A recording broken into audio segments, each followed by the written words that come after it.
Hullabaloo and howdy do. Ace Attorney Theater returns to finish up recipe for Turnabout. A wild and crazy poisoning case. Please, I hope you enjoy.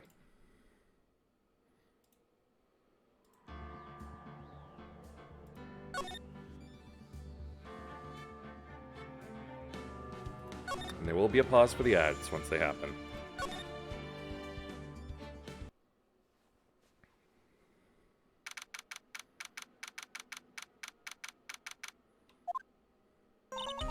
So how do you think the trial went this morning? How do you think it went? And it got a bit crazy in there. I just wonder if that killed our chances.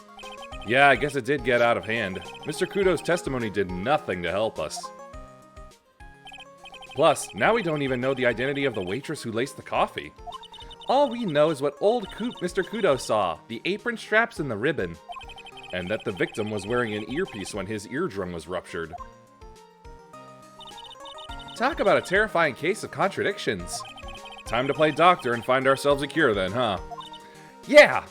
We've got to find one for Maggie, or she's going to have a terminal case of guilty! Well, I'm officially at a loss as to where to start. Yeah, me too. Let's try some brainstorming. You go first. Ad?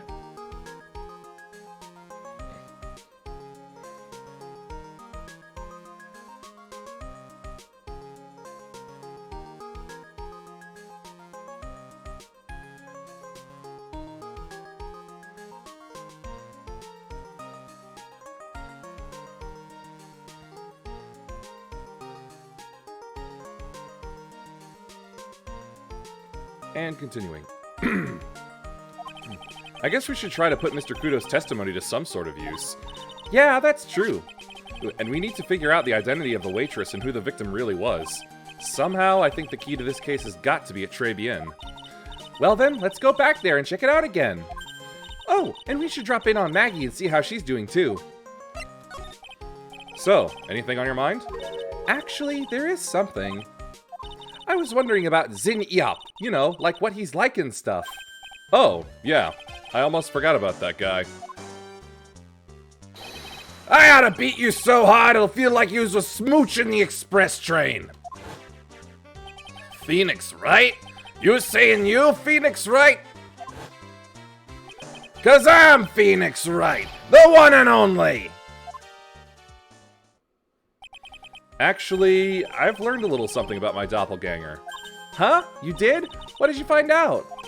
Oh yeah, Maya was working at the restaurant when I ran into Don Fonine. Let's just say he was such a terrible version of me that I wanted to sue for defamation. What's that guy's story anyway? What does he have to gain by impersonating me?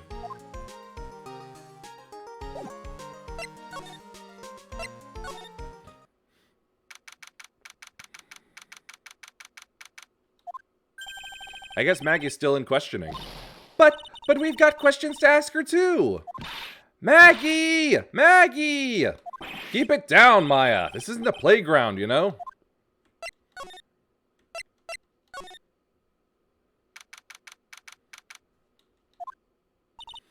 Empty as usual. Yeah, and it's lunchtime too. That's it! Come on, come on, come on! And hey, that sounds like... Now just call it 8, pal! Come on! I know you can! He's getting really worked up about something. No! That's the wrong number! Looks like an 8 would only have netted me $5 anyway. What a ripoff! What's the problem, Detective Gumshoe? Huh? Oh, it's you. I was just listening to the radio, pal. To the radio? Hey, Detective Gumshoe's having lunch here! He is, and he's having the twin tea set. What can I say? This is a nightmare!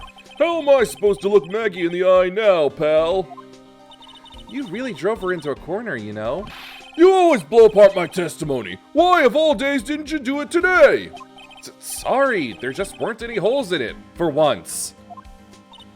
Yeah, what happened? Usually your testimonies are like Swiss cheese. Swiss cheese? Would he have preferred crumbly like aged Parmesan? Anyway, this case has already been ruled on. There shouldn't be any holes left to find. So, did Maggie say anything to you? About me, I mean. Well, how did she put it again? I can't believe Detective Gumshoe! I hate him, sir! I mean it! I don't ever want to see him again! Something like that.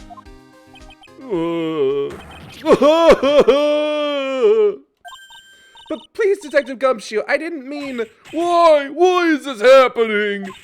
He's banging his head against the wall, Nick! Oh, man. Poor Gumshoe. So, did you like the Twin Tea set? I've never paid that much money for lunch before. I was so nervous my hands were shaking. So, how did it taste? Well, for 20 bucks, I guess. I don't know how to describe it, really. It was delicate. Delicate? You mean you liked it? It didn't taste bad to you? What's the matter with him? Looks like he's thinking. That's it! I've been trying to think of the right word to describe the taste. And I just realized it's bad! That's it! It tasted bad! It's just kind of hard to admit it to yourself when you paid 20 bucks for it, you know? Maybe he should have found out about the price after he had finished eating. Hey, Nick, maybe that's why Glenelg came here. Maybe he heard about the super fierce Twin Tea set. If by fierce you mean fearsome. Speaking of Glenelg, that reminds me. We still hardly know anything about the guy. Why don't we ask Detective Gumshoe what he knows, seeing as he's here? So what were you all excited about earlier? Huh? That's right. You said you were listening to the radio or something. Oh, that was nothing. I wasn't excited. Come on, Detective Gumshoe. You can tell little old me. What were you listening to? Nothing really. It was just the, daily exercise show.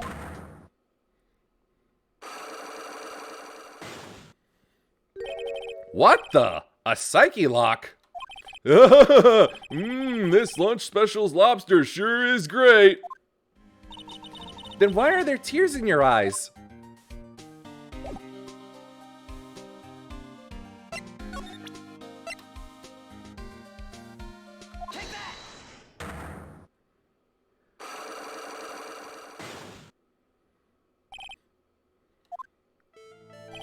All right, Detective Gumshoe, tell me the truth. What were you listening to? No way, pal. Now that you've made a big thing out of it, I'm not gonna tell you. We'll see about that, pal. Considering all the noise you were making while you were listening, it's pretty clear what kind of radio program it was. I'd say it was related to...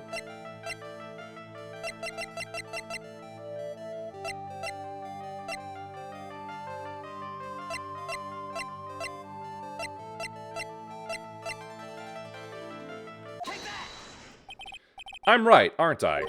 You were listening to the lottery results, weren't you? You thought you'd try to win big, just like Glenelg did! It's like you could see right through me! Huh? I've cracked him already. See, pal? That's why I said it was nothing!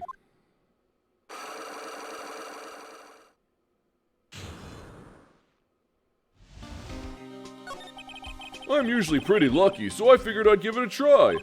What's with everyone in the lottery? So, how did it go? I won 50 cents. It'd be better to win nothing at all than half a lousy buck. I was so mad. Yeah, I know the feeling. I bought the same kind of ticket as Mr. Elg, see? And they've got this special radio show where they announce the winning numbers. They even do the drawings live on the air. It's intense, pal. I bet that's what Mr. Elg was listening to on the day he was killed. Yeah, what time is it now? It's just after 1:30. And are the lottery results always broadcast at the same time? Yeah. Look, I got this flyer when I bought the ticket. Millionaire Radio? That sounds cool. I want to try it, Nick. Then buy a ticket, Maya, with your own money.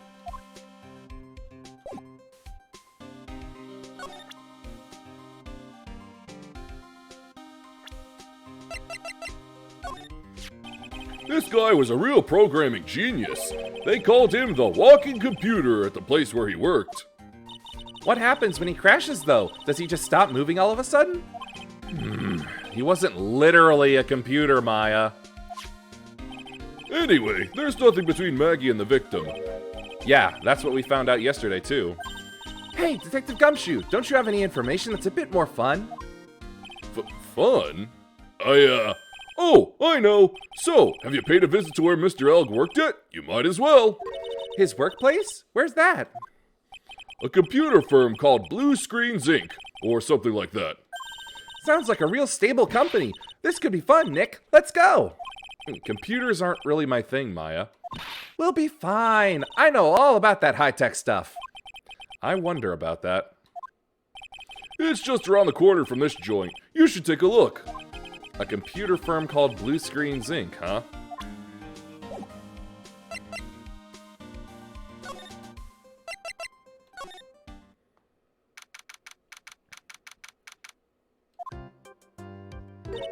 Wow, this place is so high-tech. You can almost smell the electricity in the air. It is a computer firm, Maya. They can't work without electricity, you know. Who are you? Oh, hello. I'm sorry. Access is restricted to authorized personnel only. This is a computer programming laboratory. There are far too many trade secrets that could be leaked. Wow, what secrets? Everything you see here is classified. No information can leave this building. Understood. Who is this woman? She's like a robot from some kind of whacked educational show. My name is Lisa Basel. I'm the company director. Director? She's human? She seems more like a ghost in a shell. And that thing over her eye, isn't that the same device as Glenn Elg's? That's a DMH, right? Nice try, but it's the other way around, Maya. It's an HMD. All of my programmers here at Blue Screen Inc. are supplied with HMDs. Then do you write programs too? No, I just enjoy wearing this. They are pretty cool. I wouldn't mind one.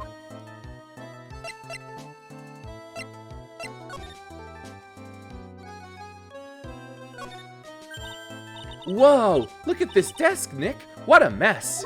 Looks pretty average to me. But you can't get any work done with everything all over the place like this. You think? Real whiz kids can work under any condition, you know. She's trying to hint that I should tidy my desk more. I'll clean up my desk when Maya stops asking silly questions. No hurry then. Hey, this calendar. What about it? If this is another hint about tidying, you can forget it. Someone's marked December 3rd in red pen. December 3rd? That's the day Mr. Elg was murdered. Is there anything else? Yeah, it says meet with the tiger. The tiger?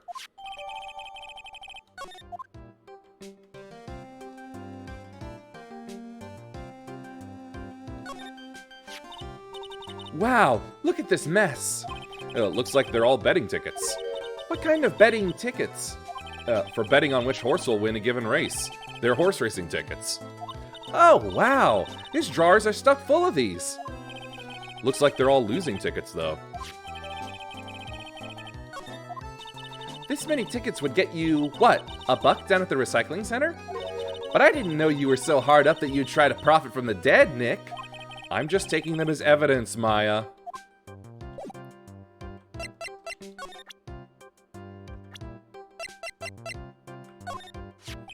About Mr. Elg. He was a top programmer. I would even say he was a genius. But he did suffer from 1 or 2 bugs in his personality. Oh? Like what? He was a bit of a loser. Perhaps that would be the best way to describe it. That's what got him into trouble. What's the matter? He was a top programmer. I would even say he was a genius. So he was really no trouble at all. A model employee. Hey, wait a minute! Just now you said something about him being in trouble. We've got to find out what this trouble was exactly. So, what exactly is this firm's business? I will try to simplify it so that you can understand. We analyze the data management systems required by certain branches of industry, and then deliver optimum operating systems and source-level components to them. Huh? You lost me on the corner of analyze and management. It doesn't matter. They analyze stuff. You got that much, right? The software we produce is distributed on CDs. CDs? Yes, compact disc, digital optical media, storage media. Of course, CDs are used for software as well as music. It is a small firm, but all of my employees are first-class programmers. Let's ask one of them what they are doing. Excuse me, what are you working on right now? I'm researching the impact of time-slicing common areas on logical access to shared global variables. Obviously, program structure heavily influences response time and performance, so the code dependence of global variables' memory overheads is vitally important to the success of the execution.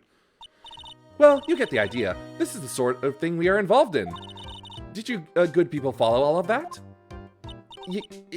Yeah. Your blank smile just said otherwise, Maya. You know about what happened, right, Miss Basil? You mean about Glen Egg being poisoned? Yes, I know. It's terrible. Can you tell us anything that might be helpful? I don't think so. A police officer was here earlier, too. But I couldn't tell him anything either because the waitress who committed the crime has nothing to do with Blue Screens Inc. Oh. How about Mr. Elg's desk? Have you cleared it out already? No, not yet. It's this one right in front of you. If there's anything that might be useful to you, you are welcome to take it. I guess there might be a clue here somewhere. About Mr. Elg. Was he in some kind of trouble? I'm sorry. Why would you think that? I thought you said something about it just now. You said he got himself into trouble because he was a bit of a loser.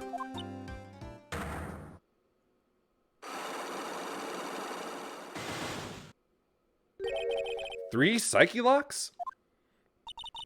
I guess Mr. Elg is like every other man with his own pile of secrets.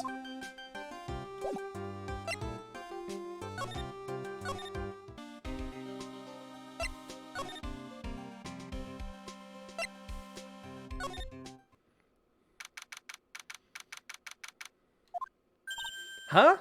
Mr. Armstrong's talking to someone. I'll be back next month. Oui, naturalmente. I will be waiting for you. If you haven't got it by then, I'm afraid it might get a little hot around here. No! I will have everything ready, I promise. I love fire, you know. I love the way it crackles. No! Stop it, I beg you! Then, don't let me down. I'll be watching you. No! This is not necessary! You can trust me, mademoiselle! Talk to anyone, and I'll drive a knife right through your heart. Oh no! You do not have to worry! You worry far too much! But maybe this will help you relax. It is the oil of sandalwood. I do love raw meat from time to time. Oh! I'll be taking my leave. Goodbye for now. Ooh, I have la shivers. I must rub some of my oil all over my body before I become a nervous wreck. There, oh oui, that feels good. Ugh! Oh la la, excusez-moi, monsieur. My eyes! My eyes! Your eyes? If you have la trouble with your eyes, you need this, la oil of sandalwood. Isn't this just the leftovers of what you were just using? You don't exactly have many customers, do you, Mr. Armstrong? No, you are right, monsieur. But perhaps that is the perfect time for you to visit me, no? That way I can give you my undivided attention and cook for you la dish supreme. Putting on a brave face, huh? That's what girls do, Nick. But you are right, business is very difficult these days. Perhaps the name is the problem. People do not understand it. They think it is trade. I just wanted people to think that my restaurant was exclusive. But they think you just serve fast food on cheap plastic trays? Nick, that's the kind of thing that can make a girl cry. Have you forgotten that Mr. Armstrong is a man, Maya? But this restaurant is my life. It is everything to me. I will defend it to la finale. No one will take it from me. So, who was that woman you were just talking to? Oh la la, you saw that? Well, yes, sorry. So, who was she? She looked so polite and graceful. Polite? Graceful? And she likes raw meat and fires, right? I'll be back next month. Oui, naturalmente. I will be waiting for you. If you haven't got it by then, I'm afraid it might get a little hot around here. No, I will have everything ready, I promise. Now that I think about it, hey Maya, I think it's pretty clear what kind of conversation they were having. You think so? Well then, let's show him that piece of evidence and see what happens.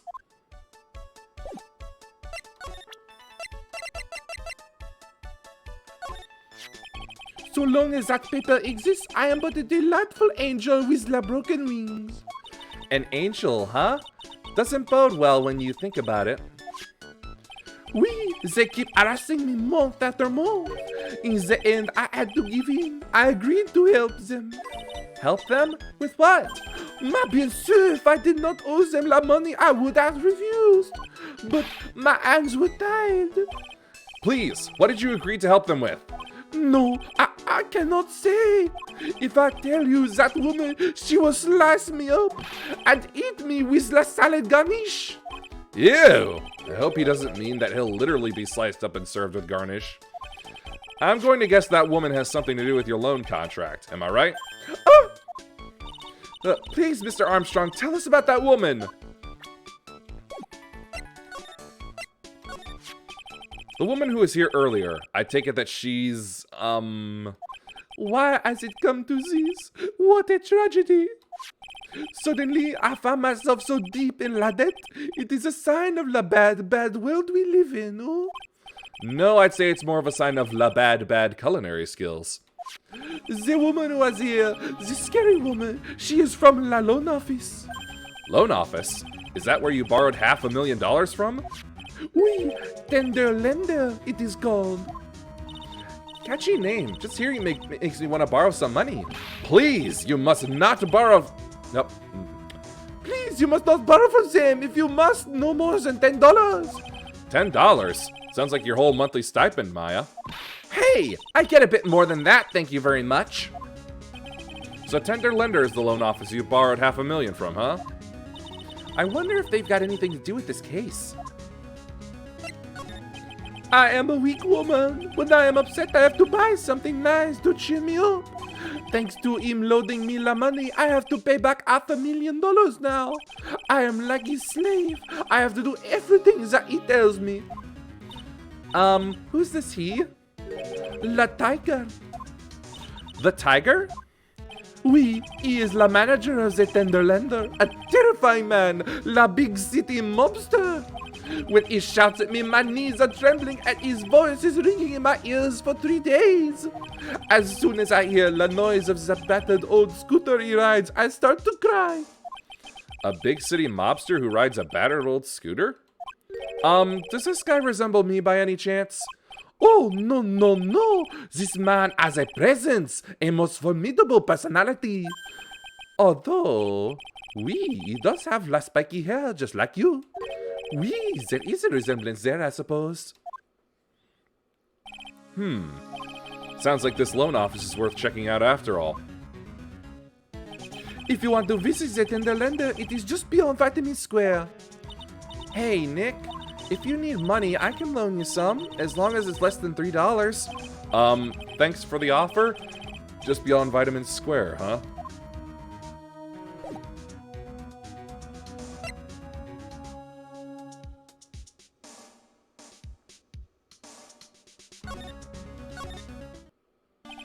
Well, I'm gonna head back to the precinct now.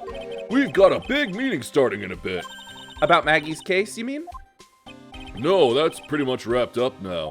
There is another big case going down at the moment, so she's been pushed aside. Okay, well, see you later then. Bye!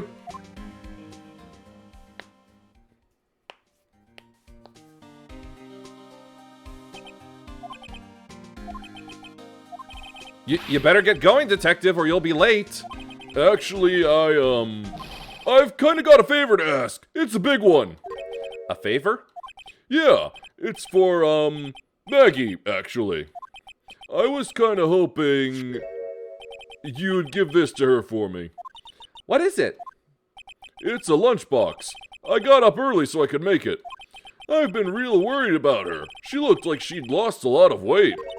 Detective Gumshoe. How many weenies are in here? There's not a person on Earth who could down this much meat. You think? I love weenies. I can't get enough of their tender juiciness.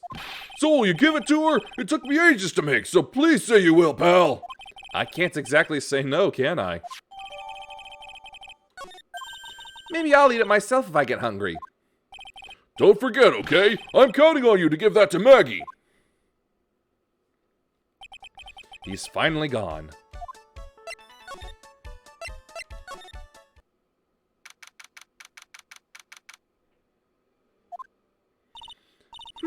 I don't see any sign of Mr. Kudo. Do you? Maybe he went to buy another ton of bird seeds. I was kind of hoping he wouldn't be here anyway. At least not for now. Besides, any more seeds today and I'm liable to turn into a real phoenix.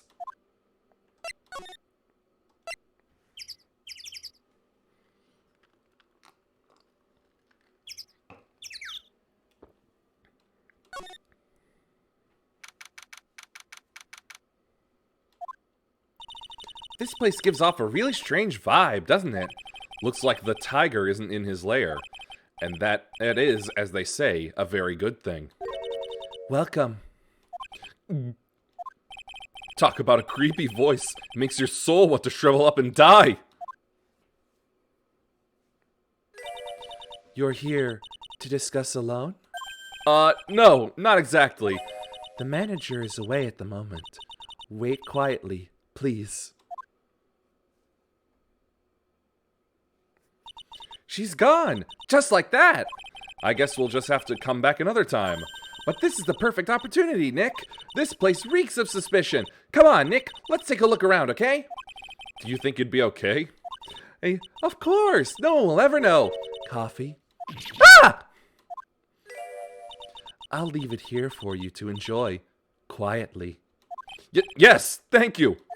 Ooh, do not touch the desk, please. Nick, let's get out of here. Now she wants to get out of here. Hey, look at this Parisian-style coat. It's so chic. Looks more like a pimp coat to me. Guess I haven't got an eye for fashion. Hey, look at this. This suit is the same color as the one you wear, Nick. The same color as my suit? Ah! Keep your voice down, Maya. Nick, you've got to take a look at this. Some cake? Ah! I'll just leave it here for you. Yeah, sure. Thanks. Just wait here quietly. Otherwise... Sure. Did you hear that, Nick? Wait quietly, she said. Yeah, sure. I have my eye on you. Only so I can take care of you. Understand? I'm scared, Nick. So, what were you getting so excited about before? Look, on the lapel of the suit. That's an attorney's badge. Is the tiger a lawyer? No way! Look at this thing! It's made of paper! For some reason, your badge suddenly looks really cheap to me, Nick. Why doesn't anyone recognize an obviously fake badge when they see one?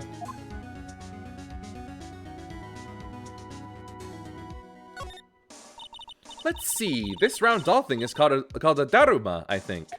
I figured I'd read a book or two and become more cultured, in case you're wondering. You mean you aren't making stuff up for a change? Heh, I bet you also didn't know that no matter what, he'll always right himself. Go on, Nick, give him a good shove. Only if I feel like dying. Now, this yellow thing, this is a Japanese chess piece. I think it's a king?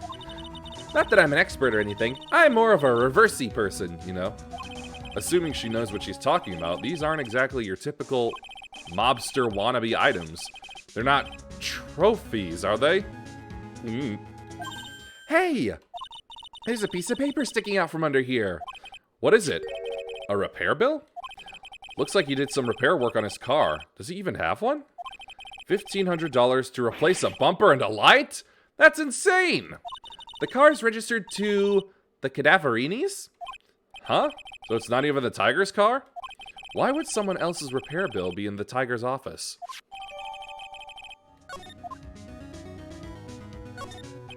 There's a CD player on the desk, but the desk is so loud it's a wonder you can hear it.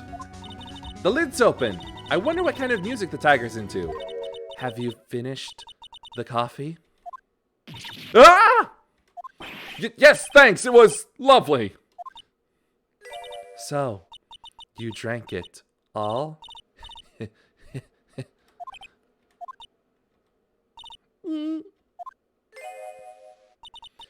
If you touch anything else that doesn't belong to you, there's always another cup.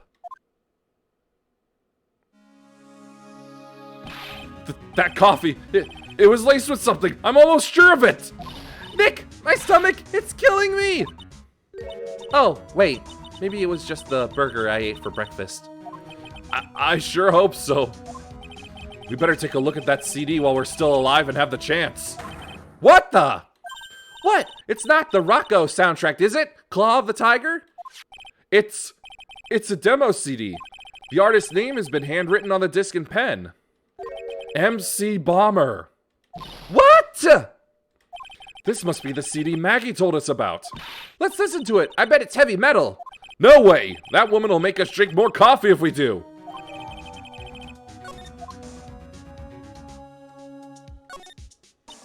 Oh no, someone's dropped the ashtray on the floor.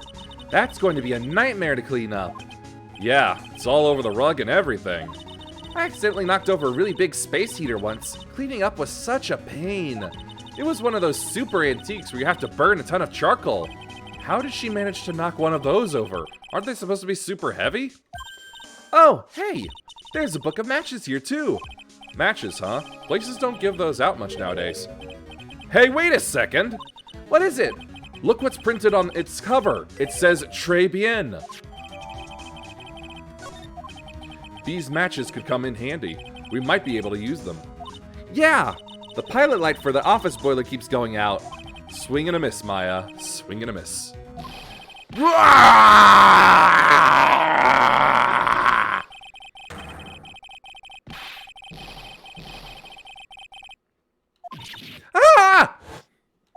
Come out from under the desk, Maya. What are you two snooping around in my office for? Nothing. We were just... My precious carpet! You's got ash on my rug! You gonna wish your ugly feet never came through my door! It wasn't us. It was already like that. You's wanna argue with me? Is that what you doing? You think you could take me on? I'm gonna flatten yous two with the pancakes and turn yous into my new rugs! Ah! Ah! Oh. Don Tigre, you're back. Ah! That voice. It's like evil seeping into your head through your ears. I'm sorry, Don Tigre. I knocked over that ashtray earlier, and... That she got a death wish or what? Oh, right. Huh? Forget about it, Violetta. It's nothing. And, What? I ain't gonna get mad at you. You're too cute, you hear? that's so unfair. Here, have some cookies. I just baked them. And you'll need some strong espresso while you're discussing your loan. Rah! Phoenix right. Yes? You's either crazy or just plain stupid to chase after me. I worked so hard, but now you's gotta come and mess up my plan. So it was him. He is my phony. But I don't care. No one gets in my way. What? I mean, excuse me? You should have left the little girl at home, right? I have a few things I want to ask. Ah! Ah! No questions. This is the last time we meet. Ah! Wait, please! That was pretty weak, Nick. You waited until he was out of earshot before you shouted for him. Like you're one to talk. I didn't hear you scream, "Hold it," either. The espresso. Ah! and cookies. This woman is definitely not good for my heart. Now, what was it the tiger called her? Violetta?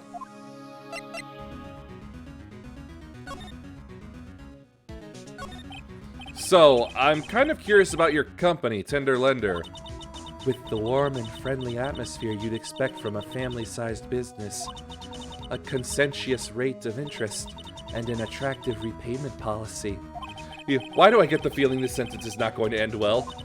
we will tenderly lend you that little extra bit here at Tender Lender. Hey, Nick, things are a bit tight for Right & Co. at the moment, aren't they? I mean, there's that $500 you owe me from our card game for starters. Why don't you take out a loan? Would I like to take out a loan from a place like this? Not so much. Tender Lender is on your side.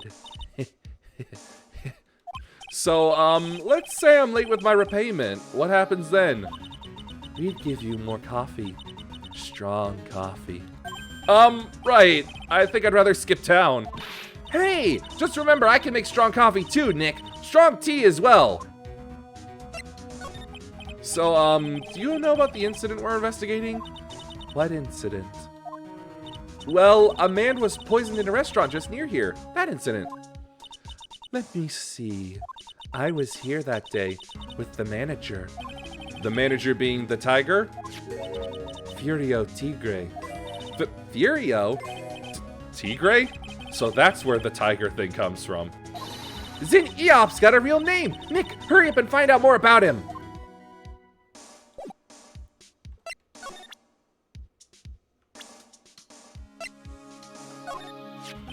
Can I ask you about the tiger? I mean, Mr. Tigre? Cookie? Sure? How do you like my cookies? I baked them myself.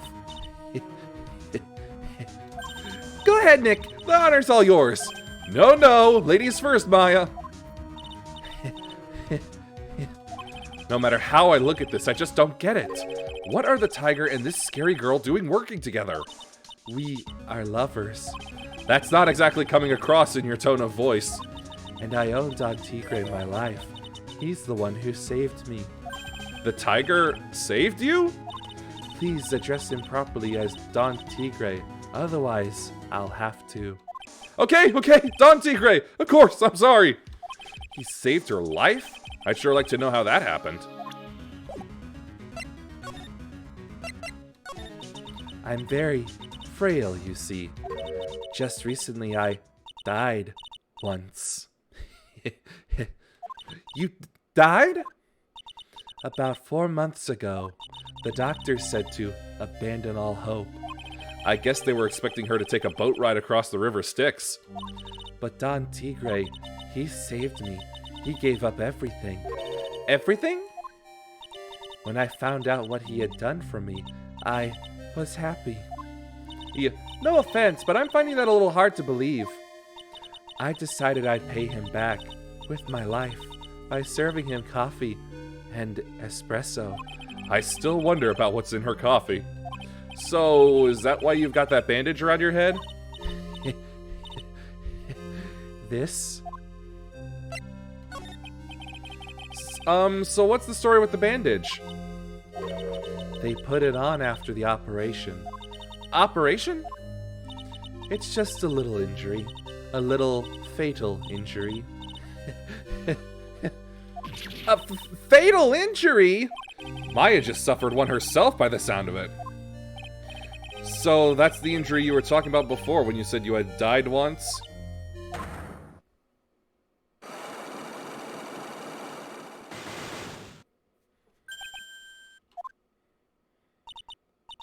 She really creeps me out, Nick. Same here, but we've got to find out the truth.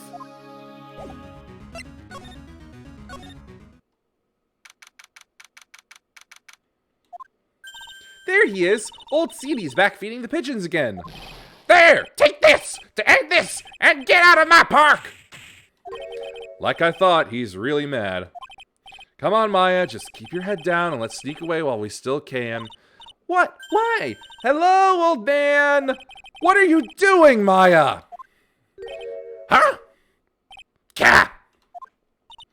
Hey, he just turned his back on us. I'm not surprised. I bet I really hurt his pride in court this morning. Hey, Mr. Kudo! Pigeon. Cat. Look, we really need to talk to you, all right? Out with the demons! In with good fortune! Ow, ow, ow! Seeds, shell splinters, painful. I always knew you were a demon, Maya. I'm sorry about what happened in court earlier today. Cat! Everyone will be talking about me behind my back now! A dirty old man who was so busy looking at the serving girl's backside that he can't remember her face! A filthy, depraved animal! Not at all! Are you listening to me, boy? I don't care what you say. I saw that witness put it in. Waitress. She put some white powder into the young lad's Javachino. We hear you. And another thing, the young layabout was wearing an earpiece on the same side as the lens of his broken spectacles. Look, we're really sorry. So I made a little mistake about the vase. So what? I know what I saw. I tell you. Okay, take it easy, please, Mr. Kudo. Don't tell me to take it easy, you spiky-haired brat. Take this. You said you were a craftsman, right? Cat, the modern world casts honest craftsmen like me aside in droves. Surely it's not that. I come from a long line of craftsmen, right back to the time of the shoguns. Do you hear me? I didn't become an embroiderer. I was born one. Actually, I'm kind of in the same situation myself. I wanted to stick my fingers up that dribbling old judge's nose and scream right down his ear hole. Objection! Oh, so did you want to become a lawyer when you were young? I don't think that's quite it, Maya. I think he's just in a bad mood, that's all. I've got a tsunami of frustration inside and it's ready to burst out! If we let him start rambling now, we might never shut him up. What should I do? Guess I better let him talk. So, there's not much call for craftsmen these days, then? Of course not, you idiot! All I'm good for nowadays is running errands! Errands? Everyone takes advantage of the elderly. Buy some bread, Gramps. Take the dog for a walk, Granddad. Feed the pigeons, old man. What am I, some sort of 2-bit community handyman? Well... Buy some bread, now that I can understand. But what's the point of feeding some seedy pigeons? Why don't people say what they mean? Get lost! That's what they're trying to say. Oh yes, I'm just an inconvenience, you see. At home, at that restaurant, I just get in the way, don't I? I'm sure you don't.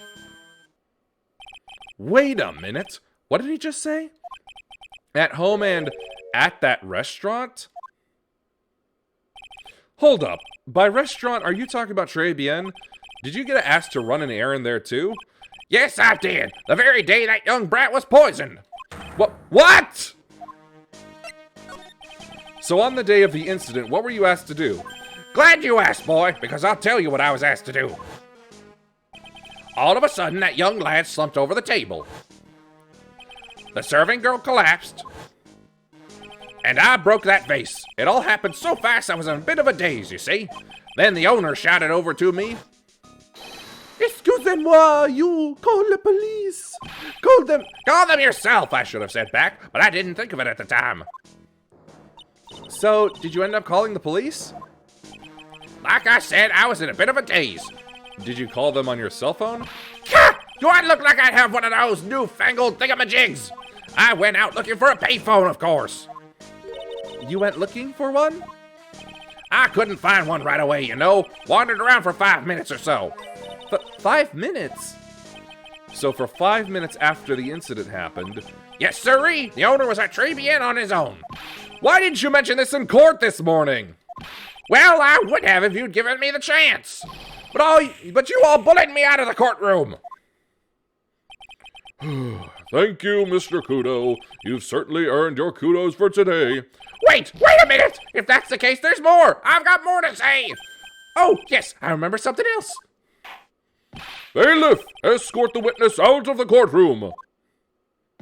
It's not my fault! You're the ones to blame! And you could have at least told us before we got to court. Is it really that important that Mr. Kudo was the one who called the police? What's important is the unaccounted time before the police arrived. The victim was dead, and Maggie was unconscious, which leaves that man, alone in the restaurant. Mr. Kudo might have been chased out of the place on purpose. What do you mean? Maybe a certain someone didn't want him in the restaurant. Ah! Oh, sure, you go ahead and say I was in the way as usual. I suppose I should have been getting myself covered in pigeon poop instead, We need to get more details about what exactly happened. From Maggie and from Mr. Armstrong.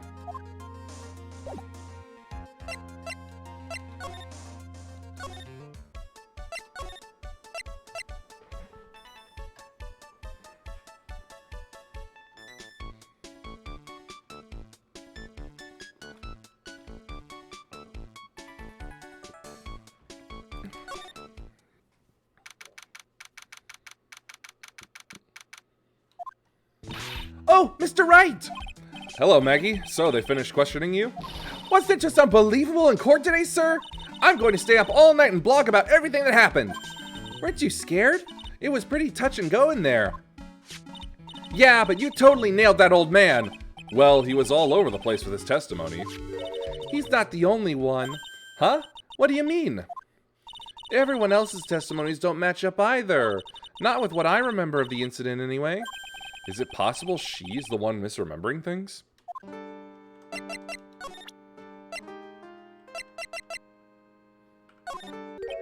Oh, yeah, I've got something you're going to love.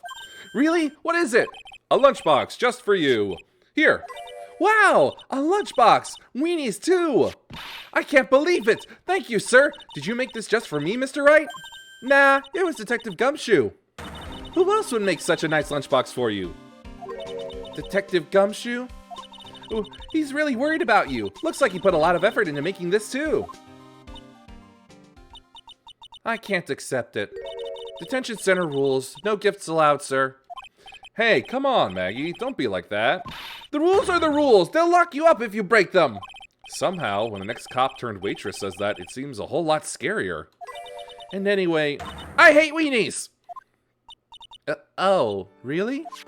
It's all yours, Maya. You can enjoy it with Mr. Wright. But... She's right. It's better than letting it go to waste. But... I guess so.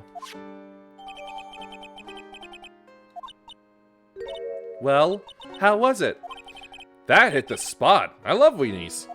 Oh, good. I'm glad I gave it to you then, sir.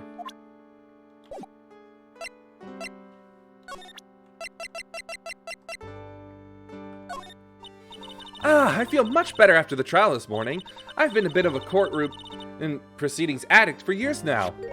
It feels like forever since I saw a witness as slippery as that old man. He's not really that bad of an old man, though. Still, I feel a bit uneasy. Huh?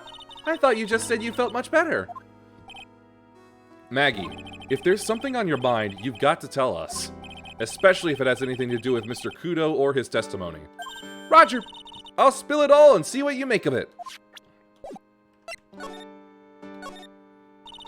Maggie, you know how you said that everyone else provided testimony that doesn't match up with what you remember?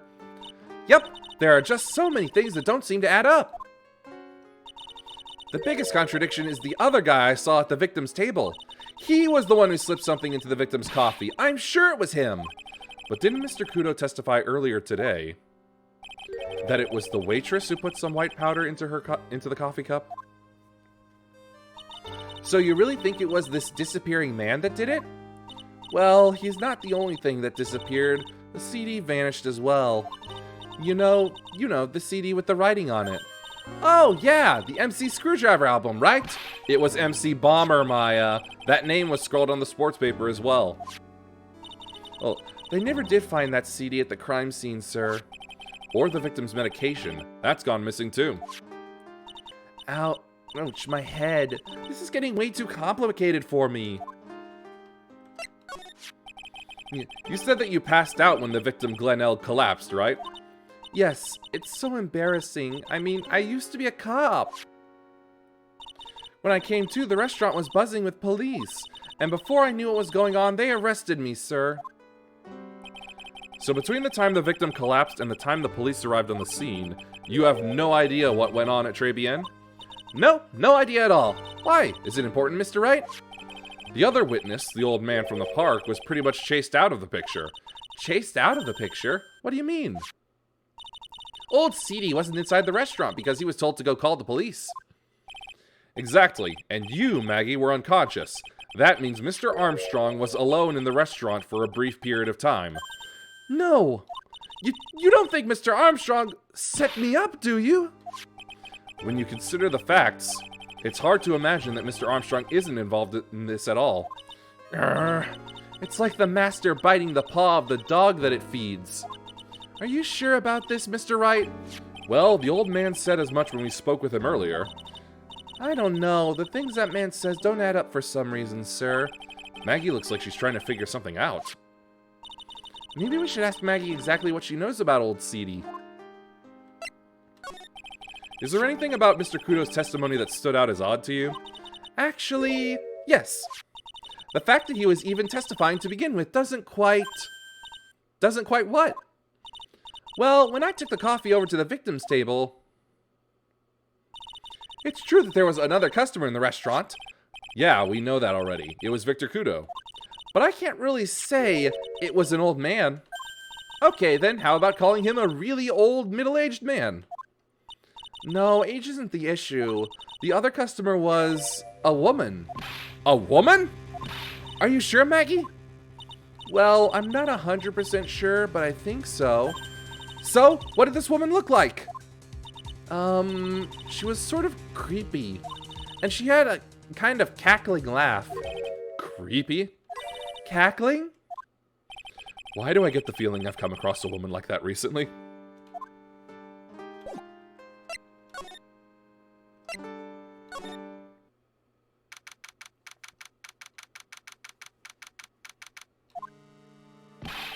The main server just went up in smoke! Why the heck isn't the press conference set up yet? The superintendent's here already!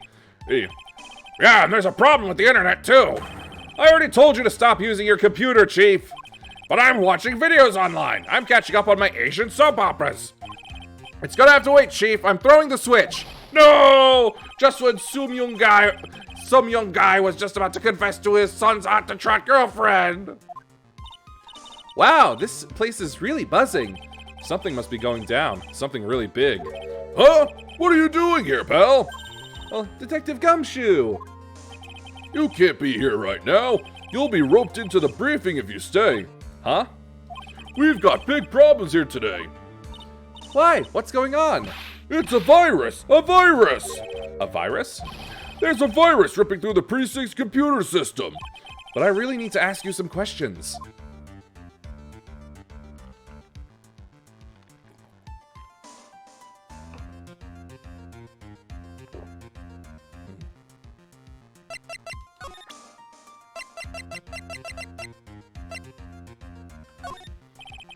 Detective Gumshoe, about this.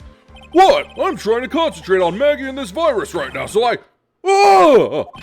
This is it! This stupid name! I remember now! I thought so. Here it comes. Don't just nod to yourself and keep me in the dark, Nick. What's going on? It's okay, Maya. You don't have to cry about it. The name scribbled on that sports paper written on that CD. That's the name of the virus! MC Bomber! What? Yeah, the virus that just infected every computer in the station, pal. It's MC Bomber.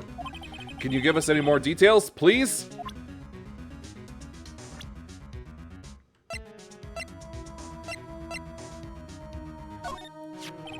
That's the girl who works over at Tender Lender. You want to stay away from her, okay? I mean it. She does look kind of unforgiving, doesn't she? That should be the least of your worries, pal.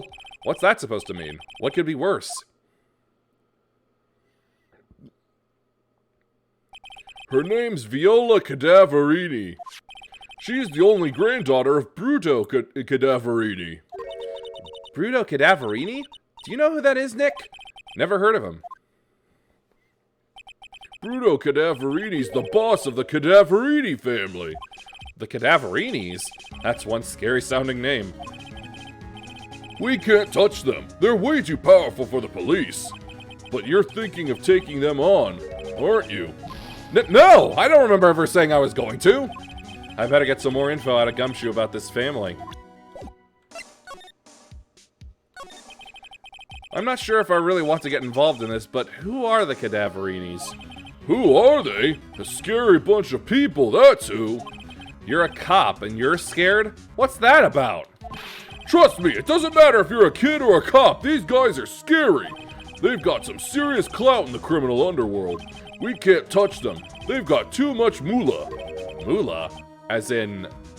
They pretty much control all the cash on the city's black market. The black market, huh? And that includes Tender Lender, I take it? Sure, no one stands up to Bruno Cadaverini, and I mean no one. Interesting. So Viola's the granddaughter of some mafia boss then? Yeah, and everyone knows how much Bruno loves his little girl. She means everything to him. So, how did she end up at Tender Lender? I don't know, pal. But I heard she and the boss of Tender Lender are pretty tight. Tight? That's what it said in a file I read related to Maggie's case. Sounds like a pretty important clue. So what exactly is a computer virus, Detective Gumshoe?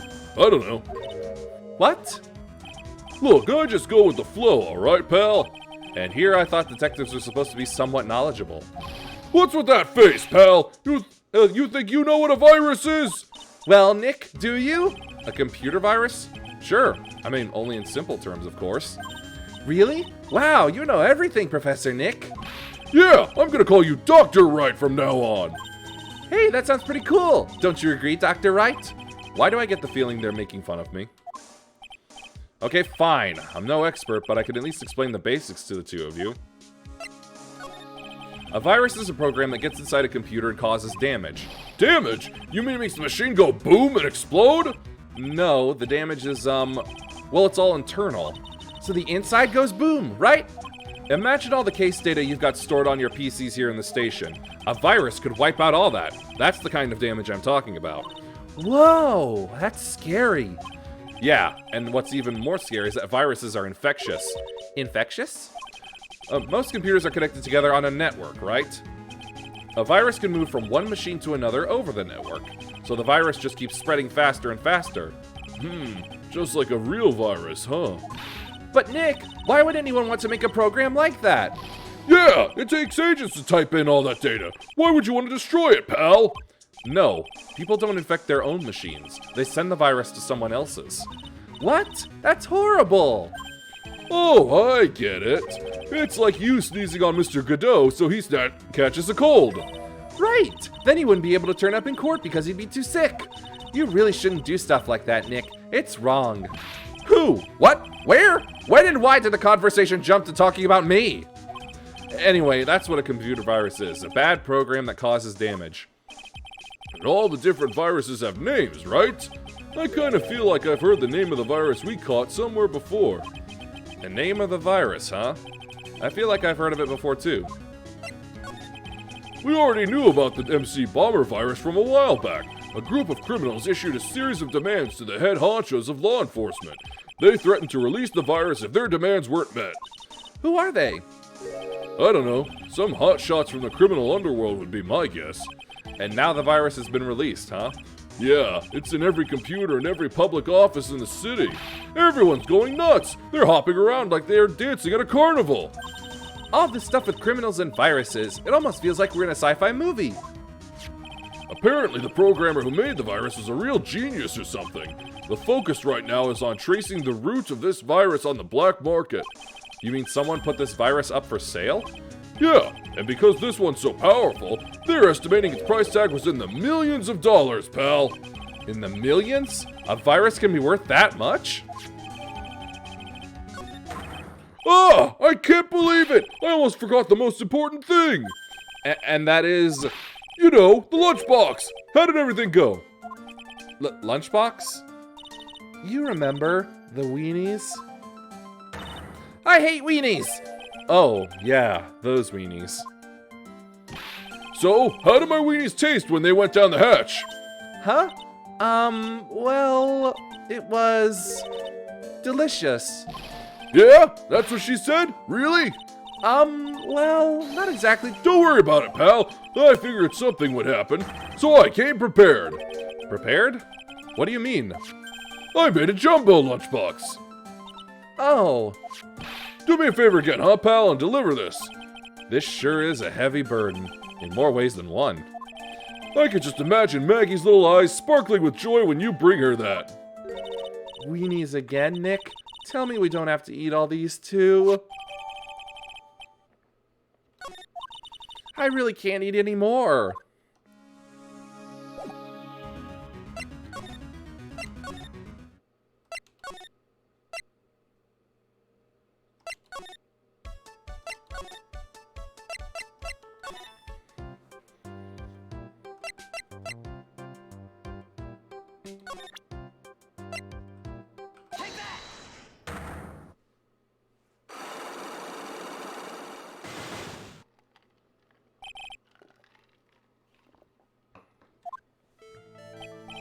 So, how about you tell me what kind of trouble Mr. Elg was in? I'm sorry, sir, but we don't deal with troubleshooting here. Perhaps you'd like to speak to someone in customer service? What's she talking about? I guess I'd better just take a shot and see where it gets me. Miss Basil, let me ask you something. Did Mr. Elg's trouble have something to do with this?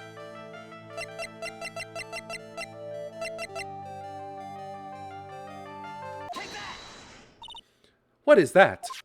A lottery ticket. There were a ton of these on the victim's table at the scene of the crime. Wait for the ad.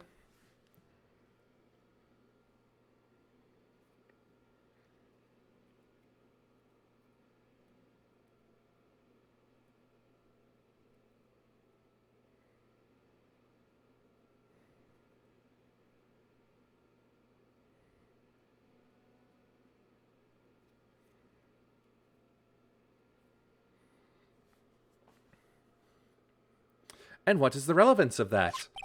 The victim, Mr. Glenn Elg, had a gambling habit, didn't he? I don't think that's a logical conclusion based on the facts. Everyone dreams of being rich. Even I listen to Millionaire Radio. She's right. That is a bit weak on its own. But Mr. Elg's gambling wasn't restricted to the lottery, was it?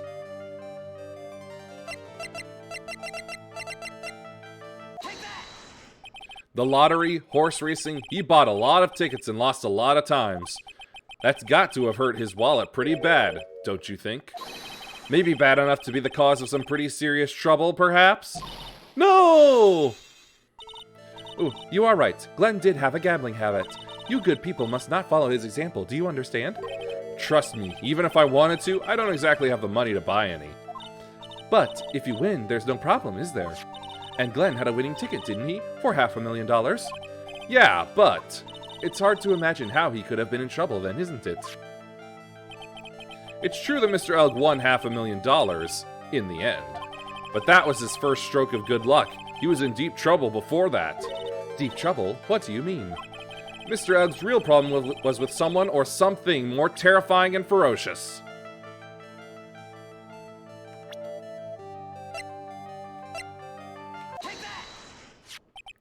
Furio Tigre, the boss of a loan office called Tender Lender. Tender Lender? People with businesses should think harder before naming their offices. Like you're one to talk! Well, what do you think?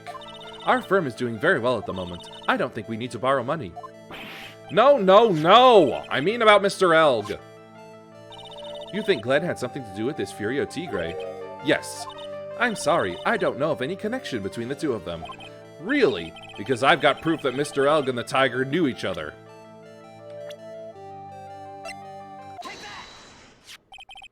Furio Tigre, aka the Tiger, is the boss of a loan office called Tender Lender. This is who Mr. Elg met with on the day of his murder.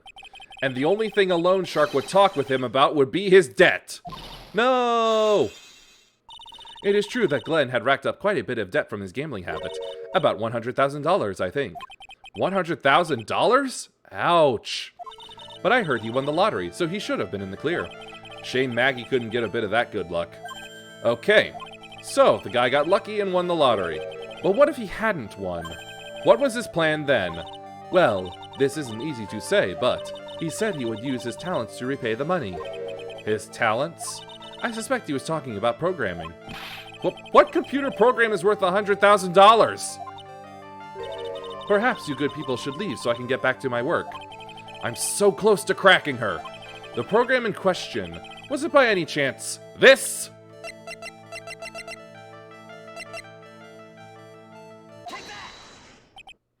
Well, this is it, isn't it? This is the virus that's infecting computers worldwide as we speak. MC Bomber! No!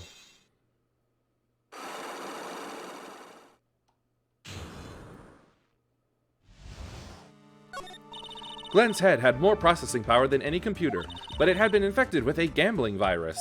Glenn was in too deep. You mean he was in debt? Yes, $100,000 in debt. Not an easy amount to repay. So, he said he was taking on some extra work, something a bit risky. Risky? How? Maybe he was going to become a waitress at Très Bien? Where do you come up with these ideas? So it's safe to say Mr. Elg was the creator of this virus, huh? The MC Bomber virus? Yes. It was a work of genius. In a bad sort of way, of course. But still genius. Something like that would probably fetch several $1 million on the black market. Inconceivable! Gumshoe was right for a change!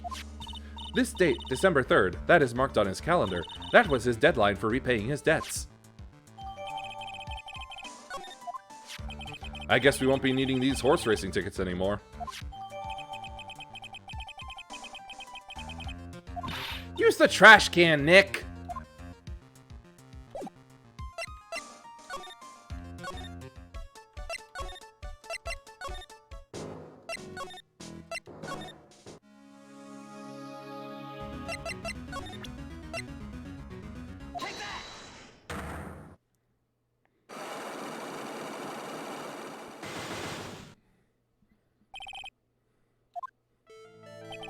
You said that bandage around your head was from an operation? You also said you suffered a fatal injury to the head, correct? Yes, the operation was very difficult, apparently. Now, by fatal injury, you mean you were hurt very badly somehow, right? Did the injury in question have something to do with this?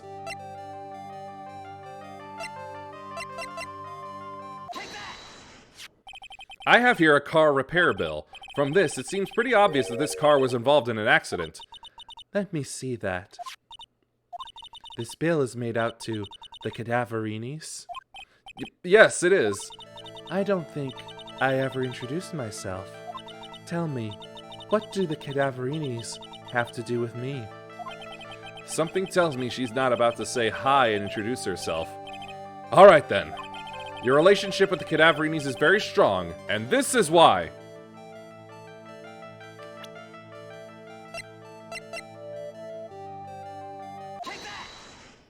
I know exactly who you are, Viola Cadaverini. You sustained that injury in a traffic accident, didn't you? It happened about 4 months ago. I was driving in one of our family's cars when someone pulled out in front of me. It was a motorbike, or something like that. I don't remember it much. Anyway, I swerved to try to avoid it, but...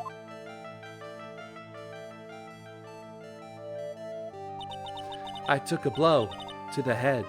A bad one. Yeah, I can imagine.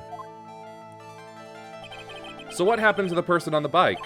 I'm guessing they didn't get away with injuring the Viola Cadaverini, right? I don't know what happened to them. They ran away, or so I heard. Ran away? If they'd stayed, I'd have... Is it possible? Could the person who committed the hidden run have been...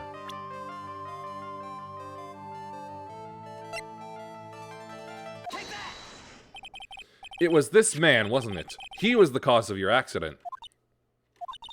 It wasn't Don Tigre. I refuse to believe it. We collided, the motorbike and my car. But Don Tigre isn't injured at all, is he? It was the tiger who caused Viola to crash. I can feel it! Plus, one of her locks just broke, so she must suspect it was him too. I'm sorry, Miss Cadaverini. but I have proof that the tiger was involved in a traffic accident on his bike.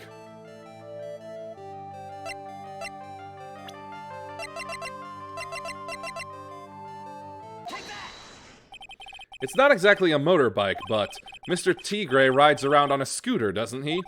And you'll notice that the front wheel guard is badly damaged. Miss Cadaverini, you know the truth, don't you? This repair bill was paid by Furio Tigre. The Cadaverinis have known for ages who caused the accident, haven't they? It's possible, perhaps. Somewhere inside me, I know that may be true. I knew it. But Don Tigre still saved my life. The operation was very complicated. It was very, very expensive. How much are we talking? Very, very, very expensive. She seems kind of hesitant about giving me an actual figure. I should back off. Well, anyway, it was the tiger who paid for it, right? After I recovered, Don Tigre told me. He said he paid for the operation because he cared about me. I believe him. Really?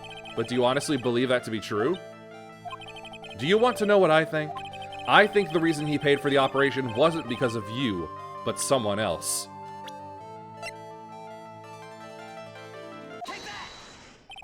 Perhaps I shouldn't be saying this, but your grandfather, Bruto Cadaverini, controls a lot of dubious cash, right? And you are his beloved pride and joy. Sure, I don't know exactly how much the operation cost, but if you weren't the granddaughter of Mr. Cadaverini, do you think Mr. Tigre would have paid the money? $1 million.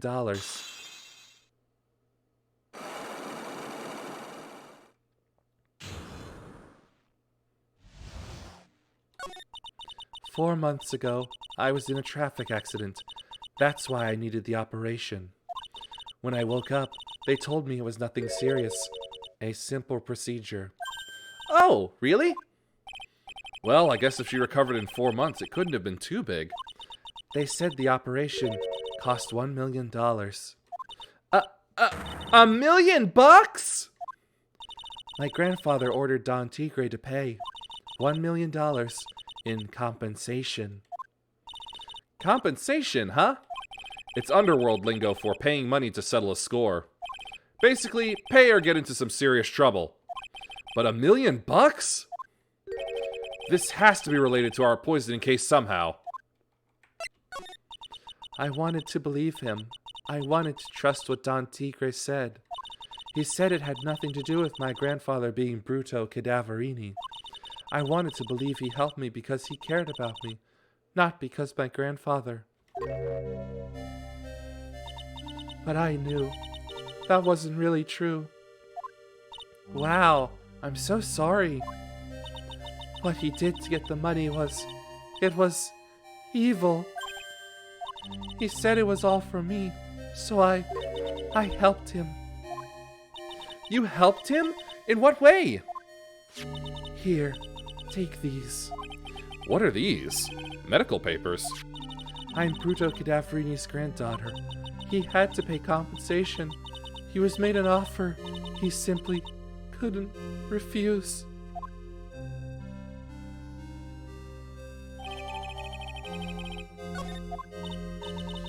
Wow, I feel so bad for Viola.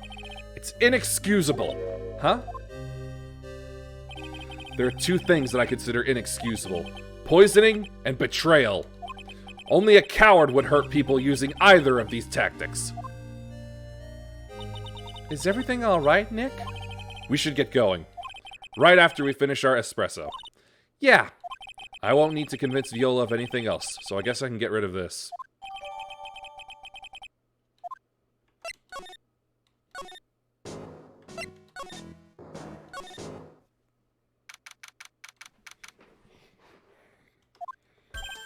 Hey, bonjour! I have been waiting for you to return. Mr. Armstrong? Ah, good timing. I was hoping to find you here. We'd like to ask you a few questions. Well, he hasn't got anything to say to yous, fellas.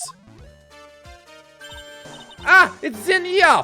Who are you calling Zinnia, you Yeah. Ah! come out from under the table already, Maya. Okay, hand it over. What? You just want to play games with me? I don't recommend that. The medical papers, now. Oh, I think he wants Viola Cadaverini's papers back. You mean this? The $1 million medical papers? Miss Cadaverini trusted you. That's why she said that she helped you. Forget about it. That goes dumber than an eggplant. You just want to know what's sad? I'll tell you what's sad. And it ain't only her face. She thinks she's got power because she's Bruto's little girl. Now that's sad. I can't let you have these papers. Tomorrow in court, I'm going to expose what you did to get the $1 million you used to pay this off. Are you crazy or something? I don't care if you want to give it to me or not. There's 2 of us here. You got that, too. Oui. Mr. Armstrong? Forgive me. Désolé. I cannot argue with him. That really hurt. Is that all you's got? I'll be taking those papers now. Armstrong, get that lighter. Wait! Don't take it too hard, Phoenix Wright. That was so stupid. I shouldn't have let my guard down. Those medical papers were vital evidence. Hold it, pal! Detective Gumshoe? Detective! You think you gonna stop me, copper? Beat it! Rah! Whoa! Come on, Gumshoe. Keep it together. You guys, get out of here! Leave this guy to me! But... Go, pal, and take this! If you get hurt, who's gonna look after Maggie, huh? Oh, alright, thanks, Gumshoe. Wait, Nick, don't leave me behind! I'll get even with that guy tomorrow, in court! Tender Lender is going down.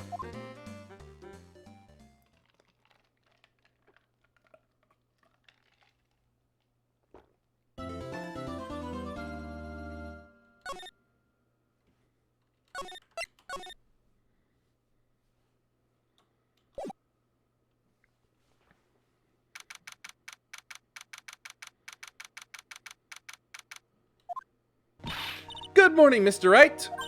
Good morning, Maggie. So, what do you think is going to happen today, sir?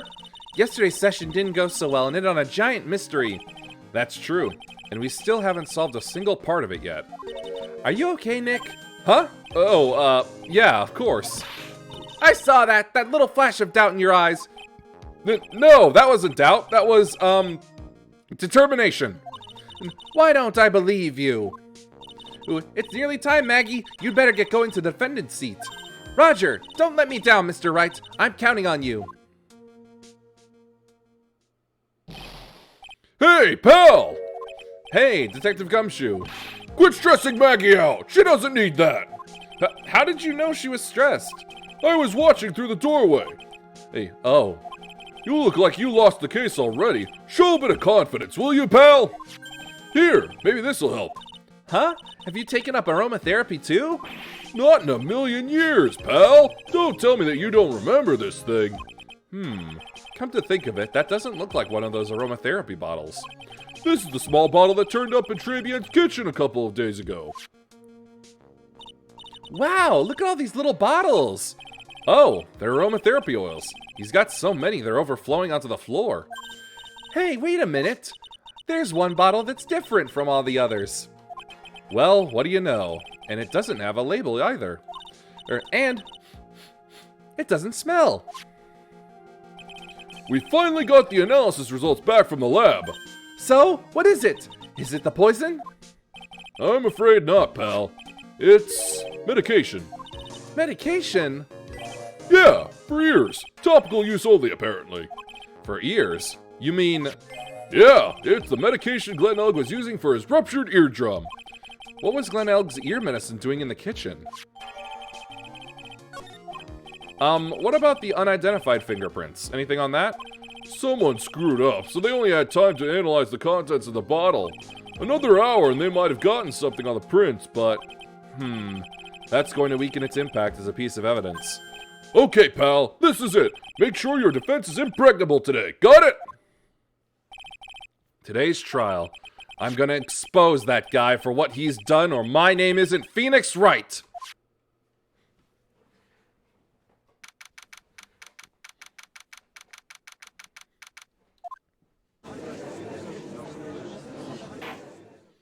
Court is now in session for the trial of Maggie Bird. The defense is ready, Your Honor. Ready and waiting as always, Your Honor. Very good. Then we'll get underway at once. Yesterday, we heard the testimony of Mr. Victor Kudo. He claims to have witnessed the defendant putting a powder into the victim's coffee. However, the witness's testimony was plagued with a number of problems. The mark on the rim of the cup shows that the victim drank from it with his right hand. But according to the old man's testimony, he picked it up with his left hand. Thank you, Mr. Godot. Furthermore, according to the witness's account, the victim was listening to the radio with an earpiece in his left ear. Yet, the victim's left eardrum was ruptured, which made him effectively deaf in that ear. It's amazing how many contradictions a single case can have, huh, Nick?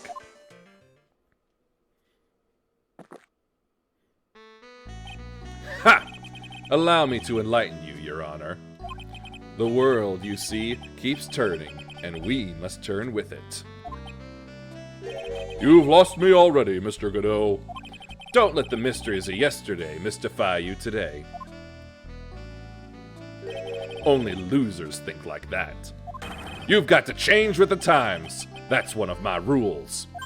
Are you implying that you've resolved these contradictions? You know the answers to these riddles? The old guy wasn't just throwing seeds in here. He was throwing us off the scent. And today I'll prove it. Very well. Let the first witness take the stand.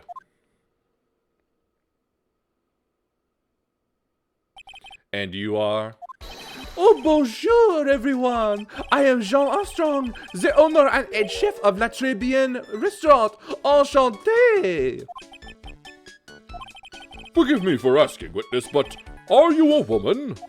Oh la la, monsieur. As you can see, I am la pert and perky gentleman, no? On the day of the incident, you were in Trébienne's kitchen. Isn't that right? With you, monsieur. Everything feels right.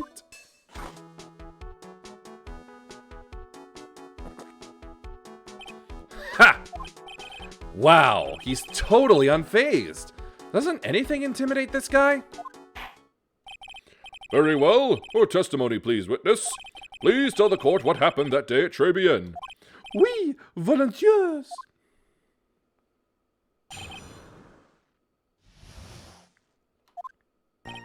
When it happened, there was just 2 customers in my restaurant.